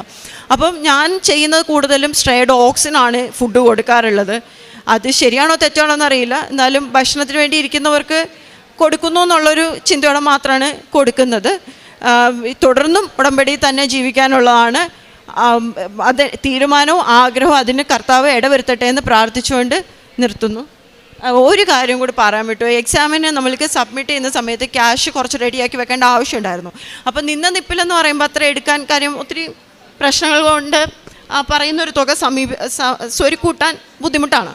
അതെങ്ങനെ, പക്ഷേ എനിക്കെന്താണെന്ന് വെച്ചാൽ എക്സാം സെൻറ്റർ മാറ്റിയെടുക്കാൻ താല്പര്യമില്ലായിരുന്നു. അവിടെ ആണെങ്കിലും മാത്രമേ പറ്റുള്ളൂ എന്നൊരവസ്ഥയാണ്. പക്ഷേ ക്യാഷിൻ്റെ ഒരു ബുദ്ധിമുട്ട് നന്നായിട്ടുണ്ട്. അപ്പം ഒന്നുമില്ല, പക്ഷേ എഗ്രി ചെയ്തു. അപ്പോൾ ഈ വിഷയ 45 ആ വചനം ഉണ്ടല്ലോ, ഞാൻ നിനക്ക് പോയി മലകൾ നിരപ്പാക്കുകയും പിച്ചളവാതിലുകൾ തകർക്കുക ഇരുമ്പോടാമ്പലുകൾ ഓടിക്കുകയും ചെയ്യും, നിന്നെ പേര് ചൊല്ലി വിളിക്കുന്ന ഇസ്രായേലിൻ്റെ ദൈവകർത്താവ് ഞാനൊന്നും അറിയാൻ വേണ്ടി അന്ധകാരത്തിലെ നിധികളും രഹസ്യത്തിലെ ധനശേഖരവും നിനക്ക് തരുമെന്ന് അമ്മ എന്ന് പ്രാർത്ഥിക്കുന്ന കാര്യം. ആ ഒരു സമയത്ത് എന്ന് പറഞ്ഞാൽ അമ്മ വേറെ ഉടമ്പടിയിലാണ്, പക്ഷേ ഞാൻ വീക്കായിട്ടുള്ള സമയത്തൊക്കെ അമ്മ മതം പൊക്കിക്കൊണ്ട് വന്നിട്ടുണ്ട്. അപ്പോൾ അമ്മയാണ് ഉറപ്പിച്ച് പറയുന്നില്ല, അതിനുള്ള മാർഗ്ഗം എന്തെങ്കിലും വരും. അപ്പോൾ എനിക്കറിയാം ലോജിക്കലി മാർഗ്ഗമൊന്നും ഇല്ല. പക്ഷേ ഇത് കഴിഞ്ഞപ്പോഴത്തേക്കിനും ഞാൻ ചെറിയ ക്ലാസ്സിലെപ്പോഴോ എന്തെങ്കിലും പഠിച്ചിരുന്നപ്പം എൻ്റെ പേരിൽ അച്ചാച്ചൻ എടുത്തിരുന്ന മെറ്റ് ലൈഫിൻ്റെ ഒരു പോളിസി അത് തുറന്ന് കംപ്ലീറ്റ് ആക്കിയെന്ന് പോലും ഞങ്ങൾക്ക് ഓർമ്മയില്ല. പക്ഷേ പെട്ടെന്ന് ഒരു ദിവസം വിളിച്ചിട്ട് അതിൽ അന്ന് കൊടുത്തിരുന്ന ഫോൺ നമ്പറിൽ വിളിച്ചിട്ട് അവർ പറയാണ് ഇങ്ങനെ ക്യാഷ് ആയിട്ടുണ്ട്, ഐഡൻറ്റിറ്റി രേഖകളുമായി വന്ന് കളക്ട് ചെയ്യുക. അപ്പോൾ അത് ഞാൻ വന്നു കളക്ട് ചെയ്യുന്ന സമയത്ത് ഞങ്ങൾക്ക് ആവശ്യമുണ്ടായിരുന്ന എത്രയാണോ അതിനേക്കാൾ കൂടുതലൊരു തുക, ആദ്യം എന്ന് പറഞ്ഞിരുന്നൊരു തുക ആണ് അമ്മ ഇവിടെ കരുതി വെച്ചിരുന്നത്. പിന്നെ അത് കോളേജിൽ നിന്ന് ഉള്ള സമയത്ത് അതിനേക്കാളും തുക കുറയ്ക്കുകയാണ് ഉണ്ടായത്. അപ്പോൾ ബാക്കി മാസത്തിലുള്ള എനിക്ക് വേറെ ഉള്ള ചിലവുകളും എല്ലാം കരുതാൻ വേണ്ടി എന്നുള്ള രീതിയിൽ അത് കരുതി അത് വെച്ചിരുന്നു. അപ്പം പിന്നെ അതുപോലെ ലാസ്റ്റ് എൻ്റെ എക്സ്റ്റൻഷൻ കഴിഞ്ഞിട്ട് കുറച്ച് ദിവസം കൂടെ കഴിഞ്ഞിട്ടായിരുന്നു എക്സാം വരുന്നത്. അപ്പോൾ ഹോസ്റ്റൽ വെക്കേറ്റ് ചെയ്യണമെന്നുള്ളത് പറഞ്ഞു. അപ്പോൾ എനിക്ക് മൊത്തത്തിൽ ഈ എക്സാമിന് തൊട്ട് മുമ്പ് എല്ലാ സാധനങ്ങളും, അതായത് 3-4 വർഷമായിട്ടൊരു വീട് പോലെ ജീവിക്കുക, എല്ലാമായിട്ട് എനിക്ക് ഷിഫ്റ്റ് ചെയ്യാൻ ആരുമില്ല. എനിക്ക് ഒരു രീതിയിൽ അത്രയ്ക്ക് സ്ട്രെസ് അനുഭവിച്ച ഒരു സമയം. എല്ലാ ദിവസവും ഇവർ വിളിച്ചിട്ട് മാറണം എന്ന് പറഞ്ഞുകൊണ്ടിരിക്കുകയാണ്. അവസാനം ഞാനത് അമ്മ ഏൽപ്പിച്ചു. ഇവിടെ വന്ന് ബ്ലെസ്സിങ് പ്രെയറും അത് എഴുതിയിട്ടുള്ളത് വാങ്ങിച്ചിട്ടുണ്ടായിരുന്നു. പക്ഷേ അവർ പിന്നെ സ്ട്രെസ് ചെയ്തുകൊണ്ടിരുന്നപ്പോൾ ഒരു ദിവസം എൻ്റെ റൂംമേറ്റായിട്ട് വേറെ കുട്ടിയുണ്ട്. അവളുടെ അവിടെ താമസിക്കുന്നില്ലായിരുന്നു, അവൾക്ക് ഫാമിലി ഉള്ളതുകൊണ്ട് അവൾ പുറത്ത് നിൽക്കുക, കുഞ്ഞുള്ളതുകൊണ്ട്. അപ്പോൾ ഇവളെ വിളിച്ചിട്ട് പറഞ്ഞു അവൾക്ക് പഠിക്കാൻ വേണ്ടി അങ്ങോട്ട് ആ റൂമിൽ വരണം. അപ്പോൾ അങ്ങനെ ഒരാളില്ല, എനിക്ക് റൂംമേറ്റ് ഇല്ലാത്തതുകൊണ്ട് ഞാൻ ഒഴിയണമെന്ന് പറഞ്ഞുകൊണ്ടിരുന്നായിരുന്നു. അപ്പോൾ എനിക്ക് സമാധാനത്തിനുള്ള മാർഗ്ഗം കർത്താവ് തുറന്നു തന്നെ. ആ കുട്ടി അവിടെ റൂംമേറ്റ് ആയിട്ടുണ്ടെങ്കിൽ അവൾ തന്നെ കോളേജിൽ കോൺടാക്ട് ചെയ്യുകയും ചെയ്തു. അപ്പോൾ ആ കുട്ടി അവിടെ റൂംമേറ്റ് ആയിട്ടുള്ളപ്പോൾ എനിക്ക് മാറേണ്ട എക്സാം വരെ ഒന്ന് നിൽക്കാം, അവളുടെ ഇതിൽ നിൽക്കാം, വേറൊരാളങ്ങോട്ട് വരില്ല. എനിക്ക് പെട്ടെന്ന് ഷിഫ്റ്റ് ചെയ്യേണ്ടി വന്നില്ല. ആ അവസ്ഥയിൽ അങ്ങനെ ഇതിൻ്റെ വന്നു. തീസിസ് സബ്മിറ്റ് ചെയ്യുന്ന സമയത്തിന് ഒരാൾ ഹെൽപ്പ് ചെയ്യുന്നില്ലായിരുന്നു. ഒത്തിരി ഇതിൻ്റെ കൊണ്ട് മാത്രമല്ല അവർ ചിലപ്പോൾ എനിക്ക് പറഞ്ഞു തരാൻ ശ്രമിക്കുമ്പോൾ എനിക്കത് മനസ്സിലാവുന്നില്ല, ഞാൻ സ്ലോ ആണ് പിക്ക് ചെയ്യാൻ വേണ്ടി. അപ്പം ഞാനിങ്ങനെ പിന്നെ ചോദിച്ചുകൊണ്ടിരുന്നപ്പോൾ അവരിങ്ങനെ പറഞ്ഞു, ഞാൻ എൻ്റെ സ്ക്രീനിൻ്റെ പകുതിയിൽ യൂക്കാരിസ്റ്റ് അഡറേഷൻ, അതായത് നിത്യാരാധന തുറന്നു വെച്ചിട്ടാണ് ഈശോയുടെ പ്രസൻസ് ചെയ്യുന്നതാണ് പഠിക്കാനുള്ളതെല്ലാം ചെയ്യുന്നത്. അപ്പോൾ ഈ കുട്ടി ഇങ്ങനെ വന്നിട്ട് എൻ്റെ കൂട്ടത്തിലുള്ള ഒരു കോപ്പി കാത്തലിക്കാണ്. അപ്പോൾ അവൻ വന്നിട്ട് പറഞ്ഞു, എന്നാൽ പിന്നെ കർത്താവ് അങ്ങ് ചെയ്തു തന്നോളൂ. ഞാൻ ഇത് പറഞ്ഞ് എനിക്ക് മനസ്സിലായി, അവിടെ നിന്ന് ആരും പറഞ്ഞില്ല. അപ്പോൾ കർത്താവ് മാത്രമല്ല, ഞാനങ്ങ് കരയുന്ന അവസ്ഥയിൽ പെട്ടെന്ന് പക്ഷേ എൻ്റെ അനിയത്തി, അവൾ ഓൾറെഡി PG കഴിഞ്ഞായിരുന്നു, അവളെ ഇങ്ങനെ വിളിക്കാൻ തോന്നി. അപ്പോൾ അവൾ പറഞ്ഞു, ചേച്ചി ഇതെല്ലാം അയച്ചു നിൽക്ക്, ഞാനത് റെഡിയാക്കി തരാം. അവൾ ഇതെല്ലാം റെഡിയാക്കി എനിക്ക് ബാക്കിയാക്കി തന്നു. അപ്പോൾ അതുപോലെ അന്ന് എൻ്റെ പോലും അല്ലാത്തൊരു ഇൻറ്റേൺ നേരത്തെ കഴിഞ്ഞിട്ട് പോയാണ്. ആ കുട്ടി ഇങ്ങനെ വെറുതെ വന്ന് ചോദിച്ചിട്ട് അപ്പോൾ ഇങ്ങനെ ഒരു കാര്യം പറയുമ്പോൾ അവൾ പറഞ്ഞു ബാക്കി ഞാൻ ചെയ്തു തരാമെന്ന് പറഞ്ഞു. പക്ഷേ അവളുടെ സഹായം എടുക്കേണ്ടി വന്നില്ല. ഇതുപോലെ ഇപ്പോഴത്തെ കർത്താവ് ഇരുന്ന് കർത്താവ് ചെയ്തു തരുമെന്ന് പറഞ്ഞ പോലെ എൻ്റെ കാര്യങ്ങളെല്ലാം കർത്താവ് ചെയ്തു തന്നു. വേറെ എക്സാം ബയോസ്റ്റാറ്റിക്സിൻ്റെ ഇങ്ങനെ PGയുടെ ആ 3 വർഷങ്ങളെന്ന് പറയുമ്പം തുടരെ ഇങ്ങനെ കടമ്പകൾ മാത്രമാണ്. പക്ഷെ അതിലെല്ലാം കൂടെ ഇരുന്നിട്ടുണ്ട്. ബയോസ്റ്റാറ്റിൻ്റെ എക്സാമിന് ഇരിക്കുമ്പോൾ ഞാൻ അവസാനം അമ്മയോട് പറഞ്ഞു, അമ്മ ഇതിൻ്റെ അപ്പുറം എനിക്ക് പഠിക്കാൻ പറ്റില്ല, ഇതിനെ ഇത് പാസ്സാക്കിയിട്ടേ പറ്റുള്ളൂ, എനിക്ക് നിവൃത്തിയില്ല, എനിക്കിത് കൂടുതൽ പഠിക്കാൻ പറ്റുന്ന ഒരവസ്ഥയിലല്ല ഞാൻ നിൽക്കുന്നത്. പക്ഷേ അതിൽ എല്ലാ ഇതിനും കൂടെ ഇരുന്ന് ഇതെങ്ങനെയാണെന്നുള്ളത് പറയാൻ പറ്റില്ല. അതുപോലെ തെറ്റാണെന്നൊക്കെ ഓരോന്നിനും നമുക്ക് ഈ ഉടമ്പടി എന്ന് പറഞ്ഞാൽ നമ്മുടെ കൂട്ടത്തിലുള്ള ഓരോ കാര്യത്തിലും കൂട്ടത്തിലുള്ളൊരു സാന്നിധ്യമാണ്. ഇങ്ങനെ ഇപ്പം ഉടമ്പടി ഉപ്പിൻ്റെ ഇത് മിക്സ് ചെയ്താണ് പറയുന്നത്. പക്ഷേ ക്ഷമിക്കണം, ഞാൻ വെള്ളം കയറുമ്പോൾ ഞങ്ങൾക്ക് ഇവിടെ മീൻ കൃഷി ഉണ്ടായിരുന്നു. അപ്പം മീനുകളെല്ലാം പോയി. പക്ഷേ അന്നേരം വിശ്വാസ പ്രമാണം ചൊല്ലി ഈ ഉപ്പ് അവിടെ ഇട്ടപ്പോഴത്തേക്കിനും 2-3 ദിവസം കഴിഞ്ഞ് മട പോയി ഇങ്ങനെ പുറത്തേക്ക് ആറ്റിലേക്ക് പോയ മീൻ അവിടേക്ക് തിരിച്ചു വന്നു. ഇങ്ങനെ ഒത്തിരി കാര്യങ്ങൾ എന്ന് പറഞ്ഞാൽ അതൊരു നമുക്ക് ആലോചിക്കുമ്പോഴത്തേക്കിനും ഇങ്ങനെ ശരിക്കും കർത്താവ് കൂടെ നടക്കുന്നു എന്നുള്ള പോലത്തെ ഇതാണ്. ഞങ്ങളുടെ നോയമ്പിൻ്റെ പ്രയറിൽ ഉച്ചയ്ക്ക് ഇങ്ങനെ ഒരു ഇത് പറയും, ഈശോ ഭരണവനും നോമ്പാലും ഉപവാസത്താലും സൂര്യനെയും ചന്ദ്രനെ വിലക്കി ടൈം അവിടെ സ്റ്റോപ്പ് ചെയ്തു തന്നു. അമ്മ ടൈം ധൃതിയിലാക്കേണ്ടപ്പം അതായത് 2021 ബാച്ചിലാണ് ഞാൻ 2022 കയറിയത്. അങ്ങനത്തെ ഷോർട്ടനിങ് ഉണ്ടായിട്ടുണ്ട്. നിർത്തി വെക്കേണ്ടേ, ഞാൻ റെഡിയാകുന്ന വരത്തേക്കിനും തീസിസിൻ്റെ ഓരോന്നിൻ്റെ വർക്ക് ഇങ്ങനെ ഓരോന്നും അവിടെ ഹോൾട്ട് ചെയ്ത് നിർത്തിയിട്ടുമുണ്ട്, ഞാനും കൂടെ റെഡിയാവുന്നവരെ. അങ്ങനെ ഈ ഒരു ബാക്കി എല്ലാത്തിനേക്കാളും ഉപരിയായിട്ട് ഈശോയുടെയും അമ്മയുടെ ഒരു പ്രസൻസ് ആണ് വിലമതിക്കുന്നത്. അതിൽ തന്നെ തുടരാനാവണേ എന്നുള്ള പ്രാർത്ഥന. എൻ്റെ പേര് ബാബു എന്നാണ്. ഞങ്ങൾ കോട്ടയത്താണ് ഞങ്ങളുടെ വീട്. വൈഫിൻ്റെ പേര് mini Varghese, state bank of ഇന്ത്യയിലെ മാനേജറാണ്. ഞാൻ റെയിൽവേയിൽ ജോലി ചെയ്യുന്നു. ഞങ്ങൾ ഇപ്പോൾ താമസിക്കുന്നത് തൃശ്ശൂരാണ്. 2019 ഏപ്രിൽ 24 ഞങ്ങൾ ആദ്യമായിട്ട് ഉടമ്പടി എടുത്തത്. ഈ ഉടമ്പടി എടുക്കാനായിട്ട് ഈ ദിവ്യമണ്ണിലേക്ക് ഇറങ്ങി അന്ന് തുടങ്ങി ഞങ്ങൾക്ക് ദൈവാനുഗ്രഹം കൊണ്ട് മാതാവിൻ്റെ കൃപയാൽ നിരവധിയായ അനുഗ്രഹങ്ങളും കൃപകളും ഞങ്ങൾ ലഭിച്ചിട്ടുണ്ട്. ഞങ്ങൾ ഇതിനു മുമ്പ് സാക്ഷ്യപ്പെടുത്തിയിട്ടുണ്ട്. ഇപ്പോൾ ഞങ്ങൾക്ക് വളരെ റീസെൻ്റായിട്ട് ദൈവമാതാവിൽ നിന്ന് ലഭിച്ച അനുഗ്രഹങ്ങളെക്കുറിച്ച് പറയുവാനാണ് ഞങ്ങളിപ്പോൾ എത്തിയത്. എനിക്ക് അതികഠിനമായ പനി ബാധിച്ച് ഒരു വൈകുന്നേരം അതികഠിനമായ പനിയും ദേഹാസ്വസ്ഥതയും ഉണ്ടായി. ആ സമയത്ത് ആശുപത്രിയിലേക്ക് പോകുന്നതിനെക്കുറിച്ചാണ് ആദ്യം ആലോചിച്ചത്. പക്ഷേ എൻ്റെ ഭാര്യ മിനി ആശുപത്രിയിലേക്ക് പോകേണ്ട ആവശ്യമില്ല, നമുക്ക് ദൈവമാതാവിൻ്റെ തൈലവും ഉണ്ട്. വിശ്വാസത്തോടെ വിശ്വാസ പ്രമാണം ചൊല്ലി വിശുദ്ധ തൈലം ഔഷധമായിട്ട് എൻ്റെ ദേഹത്തും നെറ്റിയിലും പുരട്ടിയതിൻ്റെ ഫലമായിട്ട് ഏകദേശം 2 മണിക്കൂർ കഴിഞ്ഞപ്പോൾ തന്നെ എൻ്റെ എല്ലാ അസ്വസ്ഥതകളും മാറി. ദൈവമാതാവിന് നന്ദി. കൂടാതെ ഞാൻ റെയിൽവേയിലെ ജോലി ചെയ്യുന്നതെന്ന് പറഞ്ഞു. പക്ഷേ എൻ്റെ ഒരു ചെറിയൊരു സ്വഭാവം, എന്നോട് ആര് സഹായം ചോദിച്ചാലും എനിക്ക് പറ്റാവുന്ന സഹായങ്ങൾ ആണെങ്കിൽ പോലും ചെയ്യാൻ പറ്റാത്തതാണെങ്കിൽ പോലും ഞാൻ ചെയ്യാൻ ശ്രമിക്കാറുണ്ട്. അപ്പോൾ അതിൻ്റെ ഭാഗമായിട്ട് ഞാൻ റെയിൽവേയുടെ റിസർവേഷൻ ഓഫീസർ ജോലി ചെയ്യുന്നത്. അപ്പോൾ ആരെങ്കിലുമൊക്കെ ഇങ്ങനെ ടിക്കറ്റ് വളരെ അത്യാവശ്യമായിട്ട് സാറേ എങ്ങനെയെങ്കിലും ഒരു ടിക്കറ്റ് എന്തെങ്കിലും സാധ്യതയുണ്ടോ എന്ന് ചോദിക്കുമ്പോൾ ഞാനത് എന്തെങ്കിലും അവൈലബിലിറ്റിയിൽ നിന്ന് നമ്മൾ നോക്കിക്കൊണ്ട് ചിലപ്പോൾ വേറെ ഏതെങ്കിലും സീനിയർ സിറ്റിസൻ്റെ കോട്ടയോ അത് ലേഡീസ് കോട്ടയോ അങ്ങനെ ഏതെങ്കിലും ബെർത്തുകളൊക്കെ അവൈലബിൾ ആയിട്ടുണ്ടോ എന്ന് ചെക്ക് ചെയ്ത് അവരെ സഹായിക്കാറുണ്ട്. അതിൻ്റെ ഭാഗമായിട്ട് കഴിഞ്ഞ മാസം ഞാൻ എൻ്റെ ഒരു സുഹൃത്തിന് ഒരു 3 ടിക്കറ്റ് ബുക്ക് ചെയ്ത് കൊടുത്തു. ഈ ടിക്കറ്റ് ബുക്ക് ചെയ്ത് കൊടുത്തപ്പോൾ ഞങ്ങളുടെ നിയമം അനുസരിച്ച് ഈ ടിക്കറ്റുകൾ ഞങ്ങളുടെ കയ്യിൽ ഹോൾഡ് ചെയ്യാൻ പാടില്ല. അപ്പോൾ എൻ്റെ കയ്യിൽ ഹോൾഡ് ചെയ്യാനുണ്ടായ അവസ്ഥ എന്താണെന്ന് വെച്ചിട്ടുണ്ടെങ്കിൽ ഈ ടിക്കറ്റ് എടുത്ത് കഴിഞ്ഞപ്പോൾ ഇദ്ദേഹത്തിന് മുഴുവൻ പൈസയും റെയിൽവേക്ക് അടയ്ക്കാനുള്ള പൈസ അദ്ദേഹത്തിൻ്റെ കയ്യിലില്ലായിരുന്നു. അപ്പോൾ അദ്ദേഹം പറഞ്ഞൊരു കാര്യം ചെയ്യും, ഞാൻ പൈസ ആയിട്ട് വരുമ്പോൾ എനിക്ക് ടിക്കറ്റ് തന്നാൽ മതി എന്ന് പറഞ്ഞു. പക്ഷേ അങ്ങേര് ഉദ്ദേശിച്ചത് 2 ദിവസം കഴിഞ്ഞിട്ട് വന്ന് എൻ്റെ കയ്യിൽ നിന്ന് ടിക്കറ്റ് കളക്ട് ചെയ്യാനാണ്. പക്ഷേ ഞങ്ങൾക്ക് കൗണ്ടർ ക്ലോസ് ചെയ്യുമ്പോൾ ഈ പൈസയും എല്ലാം കറക്റ്റായിരിക്കണം. പക്ഷേ ഇദ്ദേഹം അത് വീട്ടിൽ ചെന്നിട്ട് എന്നെ വിളിച്ച് പറഞ്ഞു, ഇപ്പം എൻ്റെ കയ്യിൽ പൈസ ഉണ്ടായില്ല, ഞാനതുകൊണ്ട് തിരിച്ചിങ്ങ് പോന്നു, സാറത് കയ്യിൽ നിന്ന് വെച്ചിട്ട് ടിക്കറ്റ് തരുമ്പോൾ പൈസ തന്നാൽ മതി എന്ന് പറഞ്ഞു. അപ്പോൾ ഈ ടിക്കറ്റ് ഞാൻ എൻ്റെ കൈവശം വെച്ചിരിക്കുകയായിരുന്നു. അപ്പോൾ ഞങ്ങളുടെ 2 ദിവസം കഴിഞ്ഞപ്പോൾ ഞങ്ങളുടെ ഓഫീസ് ഇൻസ്പെക്ഷന് ഞങ്ങളുടെ ഓഫീസർ വന്നു. ഓഫീസർ വന്നു കഴിയുമ്പോൾ ഈ ടിക്കറ്റ് എൻ്റെ ഓഫീസിലിരിക്കുന്നതും അദ്ദേഹം അത് പിടിച്ചെടുക്കുകയും ചെയ്തു. അപ്പോൾ റെയിൽവേ നിയമം അനുസരിച്ച് വലിയൊരു തെറ്റാണത്. നമ്മളെ ഓൺ ദി സ്പോട്ടിൽ ഡിസ്മിസ് ചെയ്യാനോ സസ്പെൻഡ് ചെയ്യാനോ ഒക്കെയുള്ള അധികാരമുള്ള ആളാണ് ഈ ടിക്കറ്റ് പിടിച്ചിരിക്കുന്നത്. അപ്പോൾ ഈ അവസ്ഥയിൽ എനിക്ക് പെട്ടെന്ന് അദ്ദേഹത്തോട് ഒരു എക്സ്പ്ലനേഷൻ കൊടുക്കാൻ എനിക്ക് സാധിച്ചില്ല. അപ്പോൾ ഞാൻ ദൈവമാതാവിനെ മുറുകെ പിടിച്ചു, മാതാവിനോട് പ്രാർത്ഥിച്ചു, മാതാവേ ഈ അവസ്ഥയിൽ എനിക്ക് ഇതിൽ നിന്നൊരു മോചനം അല്ലെങ്കിൽ ഇതിനെ എന്നെ രക്ഷപ്പെടുത്തണേ എന്നുള്ള മുട്ടിപ്പായിട്ടൊന്ന് പ്രാർത്ഥിച്ച് അടുത്ത ദിവസം തന്നെ എന്നെ ഞങ്ങളുടെ ഡിവിഷണൽ ഓഫീസിലേക്ക് വിളിപ്പിച്ചു, എക്സ്പ്ലനേഷൻ കൊടുക്കാൻ പറഞ്ഞു. അവിടെ സാധാരണഗതിയിൽ അവിടെ ചെല്ലുമ്പോഴത്തേക്കും ആ ഓഫീസർ എല്ലാവരെയും ചാടിക്കടിച്ച് നമ്മൾ ഭയങ്കര ഷോർട്ട് ചെയ്യുന്നൊരു ഓഫീസറാണ്. പക്ഷേ ഞാൻ കാശ് രൂപവും ഉപ്പുമായിട്ടാണ് പോയിരുന്നത്. പക്ഷേ കാശ് രൂപത്തിൽ പിടിച്ച് ഓഫീസറെ വിളിച്ച് കഴിഞ്ഞപ്പോൾ ഞാൻ അകത്ത് ഇടുകയും അദ്ദേഹത്തോട് എൻ്റെ കാര്യം പറയുകയും ചെയ്തു. വളരെ സൗമനസ്യമായിട്ട് അദ്ദേഹം യാതൊരു പ്രകോപനം കൂടാതെ ഞാൻ പറഞ്ഞ് കേൾക്കുകയും അദ്ദേഹം ആ കേസ് ഇനി മേലാൽ ആവർത്തിക്കരുത്, ഇത് നമ്മൾ ഇങ്ങനെയുള്ള കാര്യങ്ങൾ ചെയ്യരുതെന്ന് നിങ്ങൾക്ക് അറിയാമല്ലോ എന്നുള്ളൊരു ഉപദേശം നൽകി ആ കേസിൽ നിന്ന് എന്നെ വളരെ ചെറിയൊരു ശിക്ഷ നടപടിയായിട്ട് എനിക്ക് മാതാവിൻ്റെ അനുഗ്രഹത്താൽ സാധിച്ചു തന്നു.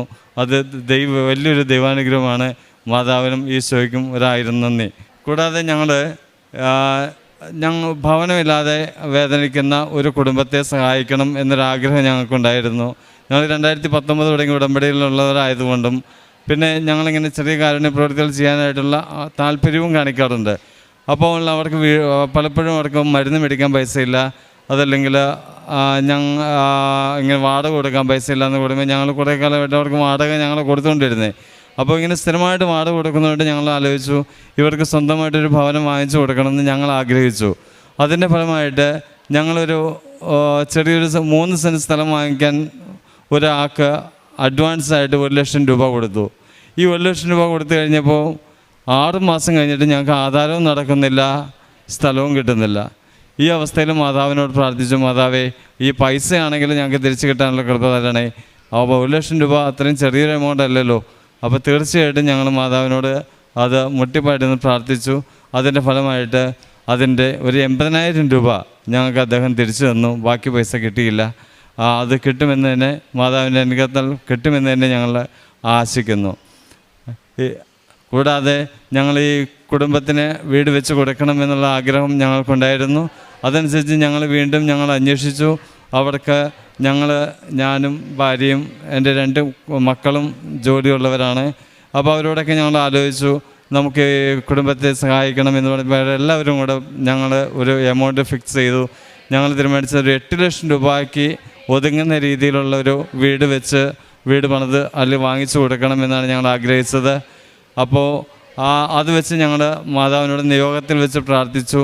ആ പ്രാർത്ഥനയുടെ ഫലമായിട്ട് ആ കുടുംബത്തിന് അവർക്ക് യോജിച്ച അവരുടെ സ്ഥലത്ത് തന്നെ അവർക്ക് ഇഷ്ടപ്പെട്ട അവരുടെ ദേവാലയത്തോട് ചേർന്ന് തന്നെ അവർക്ക് ദേവാലയത്തിൽ എല്ലാ ദിവസവും പോയി കുർബാന കാണാവുന്ന അത്രയും അടുത്ത് ദൈവമാതാവിൻ്റെ കൃപയാൽ അവർക്ക് നല്ലൊരു ഭവനം വാങ്ങിച്ചു കൊടുക്കാനായിട്ട് ഞങ്ങൾക്ക് ഭവനം നൽകി ദൈവമാതാവ് അനുഗ്രഹിച്ചു. കൂടാതെ അതിൻ്റെ ഏറ്റവും ഞങ്ങൾ പ്രതീക്ഷിച്ച അതേ തുകയ്ക്ക് തന്നെ മാതാവ് അത് നടത്തി തന്നു എന്നുള്ളതാണ്. 1 രൂപ പോലും ഞങ്ങൾക്ക് കൂടുതൽ കണ്ടെത്തേണ്ടി വന്നില്ല, 1 രൂപ പോലും ഞങ്ങൾക്ക് കുറയ്ക്കേണ്ടി വന്നില്ല. അത്രയും കൃത്യമായിട്ട് അതിൻ്റെ ഒപ്പം തന്നെയെന്ന് വെച്ചാൽ ഞങ്ങൾ ആദ്യം കണ്ടുപിടിച്ച സ്ഥലം അവർക്ക് യോജിച്ചതല്ല എന്ന് മാതാവ് ഞങ്ങൾക്ക് വെളിപ്പെടുത്തി തന്നു. അത് അവർക്ക് താമസയോഗ്യമല്ലാത്ത സ്ഥലമാണ് നമ്മൾ കണ്ടുപിടിച്ചിരിക്കുന്നത്. അപ്പോൾ ആ സ്ഥലത്തിൽ നിന്ന് ഓട്ടോമാറ്റിക്കലി മാതാവ് ഞങ്ങളെ തട്ടി മാറ്റിയതാണ്. അപ്പോൾ ഇപ്പോൾ അവർക്ക് യോജിച്ച ദൈവമാതാവ് അനുഗ്രഹിച്ച ഒരു സ്ഥലമാണ് ഇപ്പോൾ അവർക്ക് കിട്ടിയത്. അവർക്ക് ആ ഭവനം ഞങ്ങൾ കൊടുത്തു. അതിനൊരു കൃപ നൽകിയ മാതാവിനും ഈശോയ്ക്കും 1000 നന്ദി. കൂടാതെ ഇനി എൻ്റെ വൈഫിനുണ്ടായ കൃപകളാണ്. വൈഫ് ഞങ്ങൾ ഉടമ്പടിയിൽ പുതുക്കുമ്പോൾ ആത്മീയ വളർച്ചയാണ് ഞങ്ങൾ കൂടുതൽ ആഗ്രഹിച്ചെഴുതാറ്. അതുകൊണ്ട് ഭൗതിക നിയോഗങ്ങൾ അധികം ഞങ്ങളുടെ ഉടമ്പടി നിയോഗങ്ങളിൽ വയ്ക്കാറില്ല. ആത്മീയമായിട്ട് ഞങ്ങളെ ഒത്തിരിയേറെ കർത്താവ് വളർത്തിയിട്ടുണ്ട്. കാരുണ്യപ്രവൃത്തി ചെയ്യാനും പ്രേക്ഷിത വേല ചെയ്യാനും ഒരുപാട് കർത്താവ് ഞങ്ങൾ ഉയർത്തി. പരിശുദ്ധാമ്മ ഞങ്ങളെ സഹായിക്കുന്നുണ്ട്. ഞങ്ങൾ പള്ളിയിൽ പോകാൻ മടിയുള്ളവരായിരുന്നു. പക്ഷേ ദിവസവും പള്ളിയിൽ പോയി കുർബാന കാണുവാനും അടിക്കടി കുമ്പസാരിക്കുവാനുമുള്ള കൃപ കർത്താവ് ഞങ്ങൾക്ക് ഒരുക്കി തന്നു. ഞാൻ എൻ്റെ പ്രൊമോഷൻ്റെ ഭാഗമായിട്ട് എനിക്ക് 2024 ട്രാൻസ്ഫർ കിട്ടിയ ബ്രാഞ്ച് അതികഠിനമായ ജോലി ബാധ്യതയുള്ളൊരു ബ്രാഞ്ചായിരുന്നു. എനിക്ക് വൈകിട്ട് വളരെ ലേറ്റായിട്ട് പുറപ്പെട്ടാലും എൻ്റെ ജോലികൾ തീർത്തിട്ടോ ഒരു സംതൃപ്തിയോടെ ആയിരിക്കില്ല ഞാൻ പോന്നിരുന്നത്.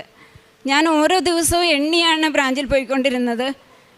1 വർഷം മിനിമം അവിടെ വർക്ക് ചെയ്താൽ മാത്രമേ ട്രാൻസ്ഫർ സാധ്യമാകുമായിരുന്നുള്ളൂ. ഞാൻ ഒരിക്കലും ട്രാൻസ്ഫർ എനിക്ക് കിട്ടുമെന്ന് ഞാൻ പ്രതീക്ഷിച്ചിട്ടുമില്ല. അത് നിയോഗം വെച്ചില്ല. അത് കർത്താവിനോട് ചോദിക്കുന്നത് തെറ്റാണെന്ന് ഞാൻ വിചാരിച്ചു. ഞാൻ ചോദിച്ചില്ല. പക്ഷേ അത്ഭുതകരമായിട്ട് മാതാവിൻ്റെ ഇടപെടലിലൂടെ ഈശോ എന്നെ തൊട്ടടുത്തുള്ള വളരെ സൗകര്യപ്രദമായ ഒരു ബ്രാഞ്ചിലേക്ക് എന്നെ മാറ്റി തരികയും കർത്താവിൻ്റെ കൂടെ ഉണ്ടെന്നുള്ള ബോധ്യം എന്നിൽ ഉറപ്പിക്കുകയും ചെയ്തു. മാത്രമല്ല അതിനുശേഷം ഒരു 4 മാസം കഴിഞ്ഞപ്പോൾ കുറച്ച് ദൂരെയുള്ള മറ്റൊരു ബ്രാഞ്ചിലേക്ക് ഡെപ്യൂട്ടേഷനായിട്ട് പോകാമോ എന്ന് എന്നോട് തന്നെ എൻ്റെ HR മാനേജരും ഞങ്ങളുടെ റീജിയൻ മാനേജരും ചോദിക്കുകയും എനിക്ക് ശാരീരികമായിട്ട് വളരെ ബുദ്ധിമുട്ടുണ്ട് ആ ബ്രാഞ്ചിൽ പോകാൻ. നല്ല ദൂരമുണ്ട്, എനിക്ക് പരിചയക്കുറവുണ്ട്. അവിടുത്തെ ബ്രാഞ്ച് മാനേജർ മെറ്റേണിറ്റി ലീവിലാണ്. അപ്പോൾ അവിടെ പകരം ഒരാൾ പോകാനില്ല. അപ്പം മാഡം പോകുമെന്ന് ചോദിച്ചപ്പോൾ ഞാൻ പോകാം എന്ന് പറഞ്ഞു. എനിക്ക് യാതൊരു അറിവും ആ സ്ഥാനത്തെപ്പറ്റി ഉണ്ടായിട്ടല്ല. അതെനിക്ക് മാനേജ് ചെയ്യാൻ പറ്റുമോ എന്ന് എനിക്ക് യാതൊരു ഉറപ്പും ഉണ്ടായിരുന്നില്ല. പക്ഷെ കർത്താവിൽ ആശ്രയിച്ച് ഞാൻ പോയി. അവിടെ ചെന്നപ്പോൾ എനിക്ക് സത്യത്തിൽ ലോൺ പ്രോസസ്സിങ് ഞാൻ അധികം ചെയ്ത പരിചയം എനിക്കില്ല. പക്ഷേ അവിടെ ചെന്നപ്പോൾ എന്നെ കാത്തിരുന്നത് പെൻഡിങ്ങുള്ള നെൽകർഷകരുടെ ഒരു 100ഓളം ലോൺ 100-150ഓളം ലോൺ അപേക്ഷകളാണ്. എനിക്ക് മുൻപരിചയമില്ലാത്തൊരു മേഖല. പക്ഷെ ദൈവകൃപയാൽ നിശ്ചിത സമയപരിധി കൊണ്ട് എനിക്കത് പൂർത്തിയാക്കാനായിട്ട് കർത്താവ് എനിക്ക് കൃപ നൽകി. മാത്രമല്ല ആ 3 മാസങ്ങൾക്ക് ശേഷം എന്നെ പുതിയൊരു ബ്രാഞ്ചിലേക്ക് എൻ്റെ ട്രാൻസ്ഫർ ഡ്യൂ ആയി. ആ റീജിയനിൽ നിന്ന് ഞാൻ മാറി അടുത്ത റീജിയനിലാണ് പിന്നെ ഞാൻ വർക്ക് ചെയ്യേണ്ടത്. എനിക്ക് പുതിയൊരു ബ്രാഞ്ചിലേക്ക് മാറ്റം കിട്ടി. അവിടെ ഞാൻ ബ്രാഞ്ച് മാനേജറായിട്ടാണ് എനിക്ക് പോസ്റ്റിംഗ് വന്നത്. ഞാൻ അവിടെ ചെന്നപ്പോഴാണ് എനിക്ക് മനസ്സിലായത് കർത്താവിനെ ഒരുക്കുകയായിരുന്നു എന്ന്. ഞാനവിടെ ചെന്നപ്പോൾ ഞാൻ ഇതേ കൃഷിക്കാരുടെ 200ഓളം വായ്പ അപേക്ഷകൾ അവിടെ കെട്ടിക്കിടക്കുകയാണ്. സത്യത്തിൽ ഈ 3 മാസത്തെ പരിചയം എനിക്ക് കിട്ടിയില്ലായിരുന്നെങ്കിൽ ഞാനിത് എങ്ങനെ ഹാൻഡിൽ ചെയ്യുമായിരുന്നു എന്ന് എനിക്ക് ഊഹിക്കാൻ പോലും സാധിക്കുന്നില്ല. അപ്പോൾ എന്നെ കർത്താവ് എന്നെ പരിശീലിപ്പിക്കുകയായിരുന്നു എന്ന് എനിക്കപ്പോൾ മനസ്സിലായി.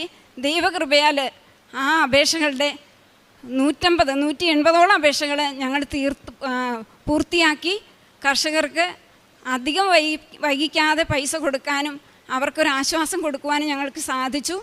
മാത്രമല്ല ഞാനൊരു ഓഫീസർ എന്ന നിലയിൽ ഏറ്റവും ഭയപ്പെടുന്നതും ഇഷ്ടപ്പെടാത്തതുമായ കാര്യങ്ങളാണ് കർത്താവ് എപ്പോഴും എനിക്ക് തരുന്നത്.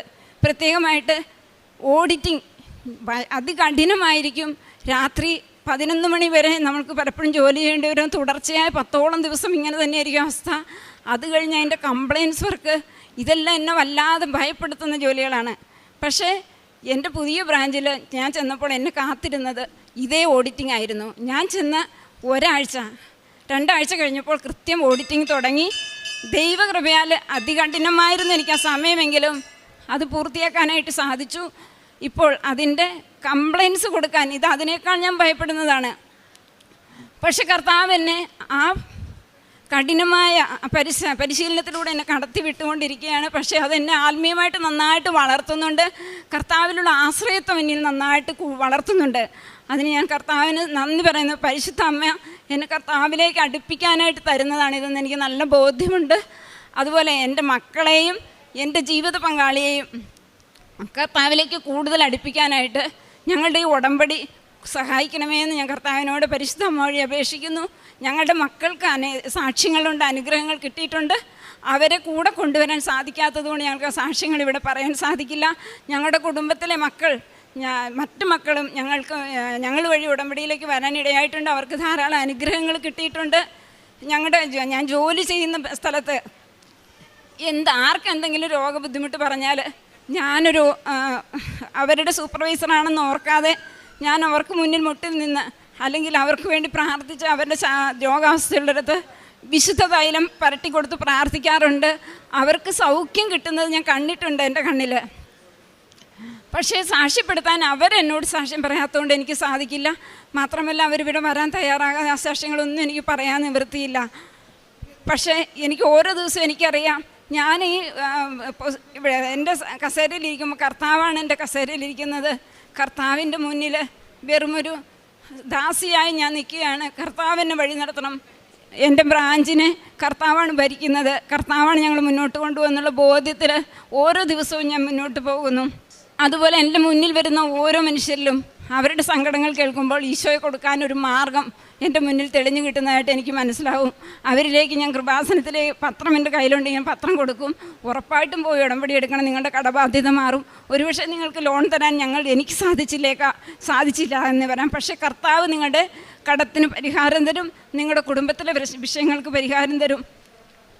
ഞാൻ എൻ്റെ മുന്നിൽ വരുന്നവരോട് വ്യക്തിപരമായ കാര്യങ്ങൾ ചോദിക്കും. അത് ആർക്കും ഇഷ്ടപ്പെടില്ല പൊതുവെ എന്നാണ് വെപ്പെങ്കിലും എനിക്കത് ചോദിക്കണമെന്ന് തോന്നും. കാരണം മറ്റുള്ളവരുടെ മുമ്പിൽ പങ്കുവയ്ക്കാൻ ആഗ്രഹിക്കാത്ത കാര്യങ്ങൾ പങ്കുവയ്ക്കപ്പെടുമ്പോൾ നമ്മുടെ സങ്കടങ്ങൾ കുറയുമെന്നും അതിന് പരിഹാരം കിട്ടുമെന്നുമുള്ള ഒരു ബോധ്യം കർത്താവ് അമ്മയിലൂടെ എനിക്ക് തന്നിട്ടുണ്ട്. അതുകൊണ്ട് ഞാൻ വ്യക്തിപരമായ കാര്യങ്ങൾ ചോദിക്കാൻ ശ്രമിക്കാറുണ്ട്. അവരുടെ സങ്കടങ്ങൾ പരിഹാരമായിട്ട് പരിശുദ്ധ അമ്മയുടെ സന്നിധി ഞാൻ ചൂണ്ടിക്കാണിക്കാറുമുണ്ട്.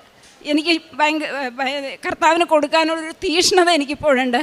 എവിടെയാണൊരവസരം പരിശുദ്ധ അമ്മയുടെ മാധ്യസ്ഥതയെപ്പറ്റി പറയാൻ, അമ്മ ആരാണെന്ന് പറയാൻ അവരവസരം എന്താണെന്ന് ഞാൻ നോക്കിയിരിക്കുകയാണ്. ഇപ്പോൾ എന്നെ ആത്മീയമായിട്ട് കൂടുതൽ വളർത്തണമെന്ന് ഞാൻ ഈശോയുടെ പരിശുദ്ധ അമ്മ വഴി അപേക്ഷിക്കുന്നു. എൻ്റെ കുടുംബത്തിലെ ഓരോ മക്കളെയും, എൻ്റെ ജീവിത പങ്കാളിയുടെയും എൻ്റെയും കുടുംബത്തിലെ എല്ലാ മക്കളെയും ഉടമ്പടിയിലേക്ക് കൊണ്ടുവരണമെന്ന പ്രാർത്ഥനയാണ് എനിക്കുള്ളത്. അതുപോലെ ഒരു ചെറിയ കാര്യം, എനിക്ക് ശാരീരികമായ സാക്ഷ്യങ്ങളെ അത്ര വലുതായിട്ട് കാണിക്കണമെന്ന് ഞാൻ ആഗ്രഹിക്കുന്നില്ല. എങ്കിലും ഞാൻ ചോദിക്കാതെ തന്നെ പരിശുദ്ധ അമ്മ ഈശോയിൽ നിന്ന് വാങ്ങിച്ചു തന്ന മറ്റൊരു ചെറിയ സാക്ഷ്യം ഞാൻ പറയാൻ ആഗ്രഹിക്കുകയാണ്. എനിക്ക് ചെറുപ്പം തൊട്ട് ട്രാവൽ സിക്നസ് ഉണ്ട്. എന്ന് വെച്ചാൽ ഞാൻ യാത്ര ചെയ്താൽ അരമണിക്കൂർ ബസ് യാത്ര ചെയ്താൽ പോലും എനിക്ക് ഭയങ്കരമായ തലവേദന ഉണ്ടാകും, തല ചുറ്റലുണ്ടാകും, പിന്നെ ഒരു പാതി മയക്കത്തിൽ പോലെയായിരിക്കും. പിന്നെ ഞാൻ രാവിലെ ആണെങ്കിൽ വൈകുന്നേരം വരെ എനിക്ക് ബോധമില്ലാത്ത പോലെ ഒരു അവസ്ഥയായിരിക്കും. എനിക്ക് ജോലിയിൽ ശ്രദ്ധ കിട്ടില്ല, ചെയ്യുന്നതിൽ തെറ്റുകൾ സംഭവിക്കും. അങ്ങനെ ഒരു അവസ്ഥയായിരുന്നു എനിക്ക് ചെറുപ്പം തൊട്ട്. പക്ഷേ ഉടമ്പടിയിൽ വന്നതിന് ശേഷം ഇപ്പം മണിക്കൂറുകൾ യാത്ര ചെയ്താലും അങ്ങനെ ഒരു ക്ഷീണം എനിക്കില്ല. ഞാനത് മറന്നുപോയി. അങ്ങനെ ജന്മനാ ഉള്ള ആ ശീലത്തിൽ നിന്ന് കർത്താവ് എനിക്ക് അമ്മ വഴി വിടുതൽ തന്നു. ഇനി എൻ്റെ മക്കൾ ഉടമ്പടിയിലേക്ക് അധികം വന്നിട്ടില്ല, അവർക്ക് ഒരുപാട് കൃപകൾ കിട്ടിയിട്ടുണ്ട്. അവർ ഈ അൾത്താരയിൽ ഞങ്ങളോടൊപ്പം നിർത്തി സാക്ഷ്യം പറയാനുള്ള കൃപ അമ്മ ഈശോയിൽ നിന്ന് വാങ്ങിച്ചു തരുമെന്ന പ്രതീക്ഷയോടെ അനേകം മക്കളെ ഈശോയിലേക്ക് കൊണ്ടുവരാൻ ഞങ്ങൾ ഒരുക്കണമേ എന്ന പ്രാർത്ഥനയോടെ ഞങ്ങളുടെ സാക്ഷ്യം ചുരുക്കിയാണ്. ഒരു കാര്യം ഞാൻ വിട്ടുപോയി, ഞങ്ങളുടെ കാരുണ്യപ്രവൃത്തികൾ എൻ്റെ മുന്നിൽ ലോണിന് വരുന്ന മക്കളിലൂടെ ഒരുപാട് ആവശ്യക്കാരെ എനിക്ക് കണ്ടെത്താൻ സാധിച്ചിട്ടുണ്ട്. എല്ലാവരെയും സഹായിക്കാൻ എനിക്ക് സാധിക്കില്ല, എങ്കിലും ജെനുവിനാണ് എന്ന് തോന്നുന്ന ചിലരെയൊക്കെ സഹായിക്കാനായിട്ട് എനിക്ക് സാധിച്ചിട്ടുണ്ട്. പിന്നെ ഞങ്ങൾ ഒരുമിച്ച് പത്രം വിതരണം ചെയ്യുന്ന ഞങ്ങൾ ഒരുമിച്ചാണ്, ഞങ്ങൾ രണ്ടുപേരും ഒരുമിച്ച് പൊതുനിരത്തിൽ നിന്നാണ് ഞങ്ങൾ പത്രം കൊടുക്കാറ്. വീടുകൾ തോറും കൊടുക്കണമെന്ന് ഞങ്ങൾക്ക് ആഗ്രഹമുണ്ട്. പക്ഷെ ഞങ്ങളുടെ ജോലിയുടെ പ്രത്യേകത കൊണ്ട് ഞങ്ങൾക്ക് അധികം സമയം കിട്ടാറില്ല. അതിന് ഞങ്ങൾ കർത്താവിനോട് മാപ്പപേക്ഷിക്കുകയാണ്. ഞങ്ങൾ കൊടുക്കുന്ന ഒരു പത്രം പോലും നഷ്ടപ്പെടാതെ ഒരു പത്രത്തിന് ഒരാൾ വെച്ചെങ്കിൽ ഈശോയിലേക്ക് വരണം, ഈശോയെ അറിയണം, അങ്ങനെ പരസ്പരം സ്നേഹിക്കുന്നവരാകണം. ഒരു കുട്ടി ആത്മഹത്യയെ വിളക്കി നിൽക്കുന്ന ഒരാൾക്ക് ഞങ്ങൾ കൊടുക്കുന്ന പത്രം അവൻ്റെ ജീവിതം തിരിച്ചു കൊടുത്താൽ അവൻ ഈശോയെ ഒരിക്കലും മറക്കില്ല. അവനിലൂടെ ഒരു കുടുംബം രക്ഷപ്പെടും. അവൻ അനേകം പേർക്ക് സാക്ഷിയാകും. അവൻ അനേകർ ഈശോയിലേക്ക് അടുപ്പിക്കും. ഇനി ഒരു മദ്യപാനി അല്ലെങ്കിൽ ഒരു കലഹപ്രിയൻ ഞങ്ങളുടെ കയ്യിൽ നിന്ന് പത്രം വാങ്ങിച്ച് അവൻ ഈശോയെ അറിയാൻ ഇടവന്നാൽ ഒരു നാട് തന്നെ നന്നാവും. അങ്ങനെ ഈശോയെ പ്രഘോഷിക്കാനുള്ള ശക്തി തരണമേ എന്ന് പ്രാർത്ഥനയോടെ ഞങ്ങളുടെ സാക്ഷ്യം അവസാനിപ്പിക്കുന്നു. കർത്താവേ,